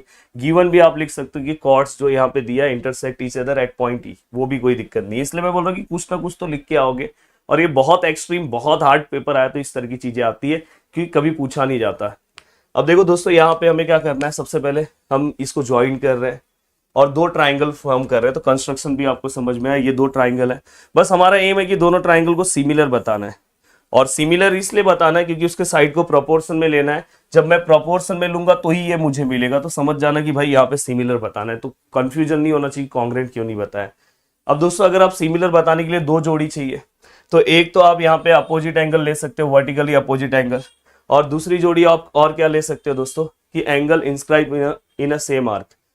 तो यहाँ पे आप नेक्स्ट ये वाला एंगल देखो, ये देखो ये वाला जो एंगल है इस एंगल को कॉन्ग्रेंट है, क्योंकि इस वाले एंगल का एंडिंग पॉइंट देखो ये एंगल का एंडिंग पॉइंट ये है, और ये वाले एंगल का भी देखो एंडिंग पॉइंट सी और बी है। तो जब दोनों एंगल का एंडिंग पॉइंट अगर सेम हो तो मतलब वो दोनों एंगल सेम आर्क में आ रहे हैं। देखो ना भाई, ये वाला एंगल भी इसी आर्क में आ रहा है और देखो ये वाला एंगल का भी आर्क यही है। तो ये दोनों एंगल भी कॉन्ग्रुएंट, और ये दोनों एंगल तो ट्राइंगल सिमिलर, उसके साइड को प्रोपोर्शनल लो, अपने आप आंसर आ जाएगा। अब देखो भाई, ये यहाँ पे भी देखो हमें क्या करना है, एक्सटर्नल है। एक्सटर्नल में भी सेम फंडा है। देखो मैंने यहाँ पे आपको फिलिंग द ब्लैंक्स टाइप में फिलअप करके दिया है, मैं साइड हट जा रहा हूँ, इसको आप एक बार देख लेना, वही सेम फंडा है। ट्राइंगल को सिमिलर बताया, फिर प्रोपोर्शन में लिया, फिर सॉल्व किया है। तो याद से इसे आपको सॉल्व करना है। देखो स्क्रीनशॉट ले लिया आपने। अब देखो दोस्तों यहाँ पे, हाँ ये एक अच्छे से करके जाना, थ्योरम एग्जाम में बहुत बार पूछा गया है, तो ये वाले पे रिस्क मत लेना, ये अच्छे से करके जाना। देखो सबसे पहले आपको ये समझ में आ जाएगी कि भाई टेंजेंट सेकेंड सेगमेंट थ्योरम, आपको तुरंत समझ में आएगा कि भाई टेंजेंट सेकेंड सेगमेंट थ्योरम है। यहाँ पे जब आप डायग्राम ड्रॉ करोगे तो इससे रिलेटेड हम सम भी सॉल्व करोगे, तो एक टेंजेंट होगा और एक सेकेंड होगा। तो देखो ई टी टेंजेंट है और यहाँ पे ई ए बी जो है आपका सेकेंड है। तो आप गिवन में वही लिखोगे, E T segment ET is the tangent and segment EB is the secant passing through the circle at point intersect the circle at point A and B। बस वो लिख दो। टू प्रूफ में क्या करना है भाई, टू प्रूफ ये वाला है, ये थ्योरम अच्छे से करके जाना दोस्त। अब देखो यहाँ पे मैं साथ में आपको बताते भी जा रहा हूँ कौन से थ्योरम की रिक्वायरमेंट है, कौन से वाले की नहीं है।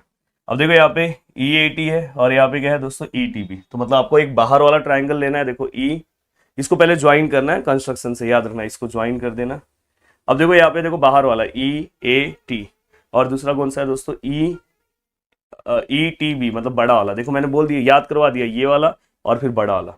अब इसमें एक जोड़ी तो आपको E वाला सेम दिख रहा है, कॉमन एंगल दोनों में E आ रहा है, तो वो हो गया। और दूसरा जोड़ी दोस्तों हमेशा याद रखना, ये वाला एंगल ये वाले एंगल को सेम होगा, ये हमेशा याद रखना, ये वाला एंगल ये वाले को सेम होगा। तो दूसरा दो जोड़ी आपको आ गया, आपका ट्राइंगल सिमिलर हो गया। उसके बाद ना आप डायरेक्ट ना ये प्रूफ लिख दो नीचे।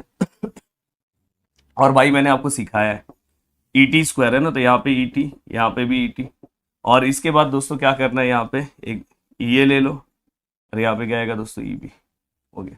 भाई ये तुरंत पूरा का पूरा ये प्रूफ हो जाएगा। तो ये अच्छे से करके जाना है, इसमें कोई कमी नहीं होनी चाहिए।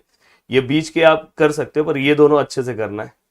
और इसके बाद अपोलिनियस अच्छे से करके जाना है, कन्वर्स भी अच्छे से करना है, मजाक में नहीं करना है।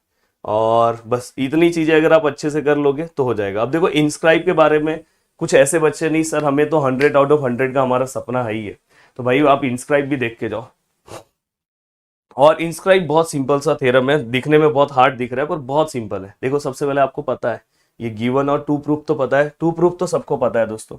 ये देखो ये, एंड जो सम सॉल्व करते हैं उनको पता है, तो मोस्टली इंस्क्राइब पे सम ही आता है, थ्योरम पूछा नहीं गया है, पर आपको ये पता होना चाहिए। अब देखो तो मैं क्या कर रहा हूँ पता है, कंस्ट्रक्शन में मैं क्या कर रहा हूँ, AO को ज्वाइन कर रहा हूँ। देखो AO, और उसको मैं AO को एक्सटेंड कर रहा हूँ और सर्कल पे इंटरसेक्ट करा रहा हूँ पॉइंट E पे, और मैं OC को भी ज्वाइन कर रहा हूँ। तो देखो ये दो ज्वाइंट है। अब देखो ये दोनों को मैं जैसे ही ज्वाइन करूंगा तो मुझे एक चीज समझ में आ रहा है कि ये दोनों साइड सेम है, दिखाई दे रहा है ना भाई। ये देखो ये भी रेडियस है और ये भी रेडियस है, जो एंड सर्कल के एंड तक जाएगा और रेडियस है। अगर ये दोनों सेम है तो ये एंगल भी सेम है, तो मैं ये दोनों एंगल को एक्स लूंगा। तो देखो नेक्स्ट स्टेप में अगर आप देखो तो सबसे पहले मैंने देखो दोनों साइड सेम बताया, दोनों एंगल सेम बताया, दोनों एंगल को हमने एक्स ले लिया। अब दोस्तों अगर आप ध्यान से देखोगे तो आपने एक प्रॉपर्टी पढ़ा हुआ है, जो अगर इंस्क्राइब सॉल्व करने आ रहा है तो उसका मैथ्स तो बहुत अच्छा होगा।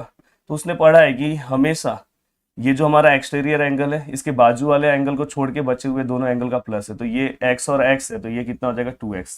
तो देखो इसलिए यहाँ पे ये 2x लिखा है। तो देखो यहाँ पे आप देखोगे तो यहाँ पे 2x है, ये देखो 2x है।